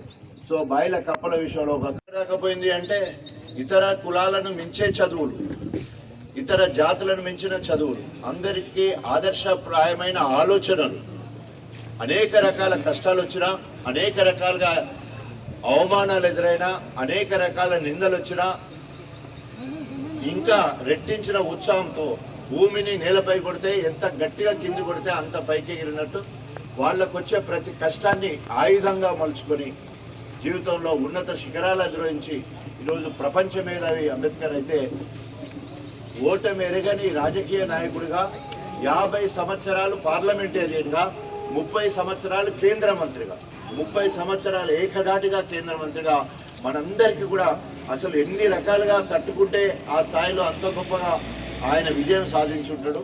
ఆ స్థాయికి వెళ్ళాలంటే మనకెదురయ్యే చిన్న చిన్న కష్టాలను పక్కబెట్టి ఏ రకంగా ముందుకు పోవాలనే ఆలోచనతో మీరందరూ కూడా పనిచేయాల్సినంత అవసరం ఉందని చెప్పేసి మీ అందరికీ సవినయంగా మనం చేసుకుంటా ఉన్నాను. ఈరోజు మన ప్రియతమ ముఖ్యమంత్రి కల్వకుంట్ల చంద్రశేఖరరావు గారు ఆనాడు తెలంగాణ రాష్ట్ర సాధన కోసం ఆర్టికల్ 3 రాజ్యాంగంలో పొందుపరిచిన ఆర్టికల్ 3 ప్రకారం తెలంగాణ రాష్ట్రాన్ని సాధించాలి, బసద్దం పలగొద్దు, రక్తం చుక్క కారొద్దు అని చెప్పేసి ప్రజాస్వామ్యబద్ధంగా, రాజ్యాంగబద్ధంగా, అహింస మార్గంలోనే తెలంగాణ రాష్ట్రాన్ని సాధించాలని చెప్పేసి పోరాటం చేసి మరి మనందరూ కూడా తెలుసు, చనిపోయిన వందలాది మంది బిడ్డలు మా తెలంగాణ మాకు కావాలని ఆత్మహత్యలు చేసుకొని చనిపోయిన కానీ రాజ్యహింస ద్వారా, పోలీస్ హింస ద్వారా, ఇంకో హింస ద్వారా చనిపోయిన వాళ్ళు ఒక్కరు కూడా లేరు. మా తెలంగాణ మాకు కావాలి, మా నోటిపోటి ముక్కను గుంజుకున్నారనే ఆతృతతో మనము ఆత్మహత్యలు చేసుకున్నాం. కానీ అదే 1969లో దాదాపు 370 మంది బిడ్డలను కాల్చి చంపేశారు, బిడ్డలు చంపినట్టు. అన్నట్టు కూడా తెలంగాణ ఉద్యమే. సో ప్రజాస్వామ్యంగా తెలంగాణలో ఉన్న పార్టీలే కాకుండా దేశంలో ఉన్న 38 రాజకీయ పార్టీలను ఒప్పించి అందరి చేత జై తెలంగాణ అనిపించి తెలంగాణ రాష్ట్రాన్ని మనం సాధించుకున్నాం. అంబేద్కర్ గారి ఆలోచన విధానాన్ని వారి చెప్పిన మార్గంలో నడవడం వల్లే మనం తెలంగాణ రాష్ట్రాన్ని సాధించుకున్నాం. హింసాయుత పోరాటం చేయలే, మనం ప్రజాస్వామ్య పోరాటం చేసినాం. అన్ని పార్టీల చేత, పార్టీల ఎజెండాలు వేరైనా కూడా అందరూ మాత్రం జై తెలంగాణ అనేటట్టు చేసి తెలంగాణ రాష్ట్రాన్ని సాధించుకున్నాం. అదేవిధంగా తెలంగాణ రాష్ట్రం ఏర్పడ్డ తర్వాత అంబేద్కర్ గారి వ్యవసాయ విధానం 1860 నుండి 1910 వరకు దాదాపు 50 సంవత్సరాలు భారతదేశంలో కరువు కాటకాలు, విపరీతమైన కరువు కాటకాలు. ఆ 50 సంవత్సరాల కరువు కాటకాలను స్టడీ చేసి ఏ రకంగా భారతదేశానికి రాబోయే రోజుల్లో కరువు కాటకాలు ఉండవు అనే ఆలోచన చేసి వారు ఒక పేపర్ సబ్మిట్ చేసి దాని సారాంశాన్ని రాజ్యాంగంలో ఉండేటట్టు ఏర్పాటు చేయడం జరిగింది. దాంట్లో అన్నిటికంటే ముందు సాగునీరు అందించాలి రైతులకు. సాగునీరు అందించే బాధ్యత దేశంలో ఉన్న కేంద్ర ప్రభుత్వానికి, అదేవిధంగా రాష్ట్ర ప్రభుత్వాలది. సాగునీరు అందించాలి. కమతాలు, పెద్ద కమతాలు ఉండాలి, చిన్న చిన్న మల్లు కాకుండా పెద్ద కమతాలు ఉండాలి. అదేవిధంగా వ్యవసాయానికి సహకారం ఉండాలి. ప్రభుత్వాల సహకారం, పెట్టుబడి కోసము సహకారం ఉండాలి. అంటే రైతు బంధు కేసీఆర్ గారు ఎకరాకు 10,000 ఇస్తుండే, భారతదేశంలో కాదు ప్రపంచంలో కూడా ఎక్కడ ఇవ్వట్లే, ఎకరాకు 10,000 ఇచ్చే కార్యక్రమం. నాణ్యమైన ఎరువులు, విత్తనాలు ఇవ్వాలి. ఆ రకంగా నాణ్యమైన విత్తనాలు, ఎరువులు లేకపోతే పీడీ యాక్ట్ కింద జైల్లో పెట్టడానికి చట్టం తీసుకొచ్చింది కేసీఆర్ గారు. అటు తర్వాత 24 గంటల ఉచిత నాణ్యమైన కరెంట్ ఇచ్చి మెట్ట ప్రాంతాలకు నీరు అందించే విధంగా ఫ్రీగా కాలువల ద్వారా, గ్రావిటీ ద్వారానే కాకుండా కరెంటు ద్వారా విద్యుత్ ఉచితానికి శ్రీకారం చుట్టింది కేసీఆర్ గారు. అదేవిధంగా భూ సంస్కరణలు తీసుకొచ్చి సాదా బైనామా, చిన్న తెల్ల కాగితాలు ఉంటే వాల్యూ లేదంటే ఈరోజు తెలంగాణ పట్టేదారు పాసు ఉండే విధంగా 5 ఎకరాలు, 5 గుంటల కరెంటు మొదలుపెడితే 500 ఎకరాల వరకు కూడా ఈరోజు పట్టేదారు పాసు పుస్తకం ఇచ్చే విధంగా ఏర్పాటు చేసి వారు పండించినా పండించకున్నా రైతు గౌరవంగా ఉండాలనే ఉద్దేశంతో ఎకరాకు 10,000 ఇచ్చడానికి శ్రీకారం చుట్టిన మహానేత కేసీఆర్ గారు. ఆ రకంగా ఈరోజు భారతదేశం మొత్తంలో ఏ రాష్ట్రానికి లేని పేరు ఐక్య రాజ్య సమితి సైతం మెచ్చుకునే విధంగా తెలంగాణ పాలన పోతా ఉంటే కేంద్రంలో ఉన్న బీజేపీ ప్రభుత్వం కన్నుగుట్టింది. తెలంగాణ రాష్ట్రం మీద కన్నేసింది. తెలంగాణ రైతుల మీద కక్ష కట్టింది. రాజ్యాంగానికి వ్యతిరేకంగా, అంబేద్కర్ గారి ఆలోచనకు వ్యతిరేకంగా, పండించే పంటకు వ్యతిరేకంగా ఆంక్షలు, రైతులకు ఆంక్షలు విధించి మీరు గిదెత్తనే ఉంటాం లేకపోతే లేదని రైతు స్వేచ్ఛను హరించే విధంగా ఈరోజు రైతులకు రాజ్యాంగ భద్రత ఉండాలి, రాజ్యాంగ భద్రత ఉండాలని చెప్పేసి మొట్టమొదటిసారిగా కేంద్ర ప్రభుత్వం మీద ఒత్తిడి తెచ్చి రాష్ట్రాలు పండించిన పంటను యథావిధిగా కొనాలి. 1 నేషన్ 1 ప్రొక్యూర్మెంట్, ఒక దేశానికి ఒకే రకమైన ధాన్య సేకరణ ఉండాలని చెప్పేసి ఈరోజు భారతదేశానికి ఒక పిలుపునిచ్చి అన్ని రాష్ట్రాలను మేలుకొల్పడం జరుగుతూ ఉంది. ఈరోజు పత్తి ఇస్తే గింజలు వేరే, పత్తిని వేరే ఇస్తలేం. మనం పల్లీలు పండిస్తున్నాం, పల్లి కాయలు అమ్ముకుంటాం, కానీ గింజలు తీసి నూనె తీసి రైతు అమ్ముకోడు. నువ్వులు పండిస్తారు కానీ నువ్వులు నూనె తీసి పండించరు, పండించి ఇయ్యరు, వాళ్ళకు నూనె తీసి ఇవ్వరు. అట్లాగే వడ్లు, అది ఎట్లా మొదలైందో తెలియదు కానీ వడ్లను తీసుకొని దాన్ని పర్బాయిల్ చేసి లేక ముడి బియ్యం అంటే డ్రా రైస్ తీసుకొని ఇవ్వాల్సిన అవసరం మనకు లేదు. ఈ ప్రాసెస్ మొత్తం కూడా మేమే డబ్బులు కడుతున్నామని కేంద్రం చెప్పినప్పుడు మనము గులాంగిరి ఎందుకు చేయాలి, మనం ఇవన్నీ పనులు ఎందుకు చేయాలా? మేము ధాన్యం ఇస్తాం, మీరు తీసుకోవాలి. దాన్ని మీరు విత్తనాలు చేసి తయారు చేస్తారా? నూకల్ని ఎట్లా వాడుకుంటారు, బియ్యం ఎట్లా వాడుకుంటారు?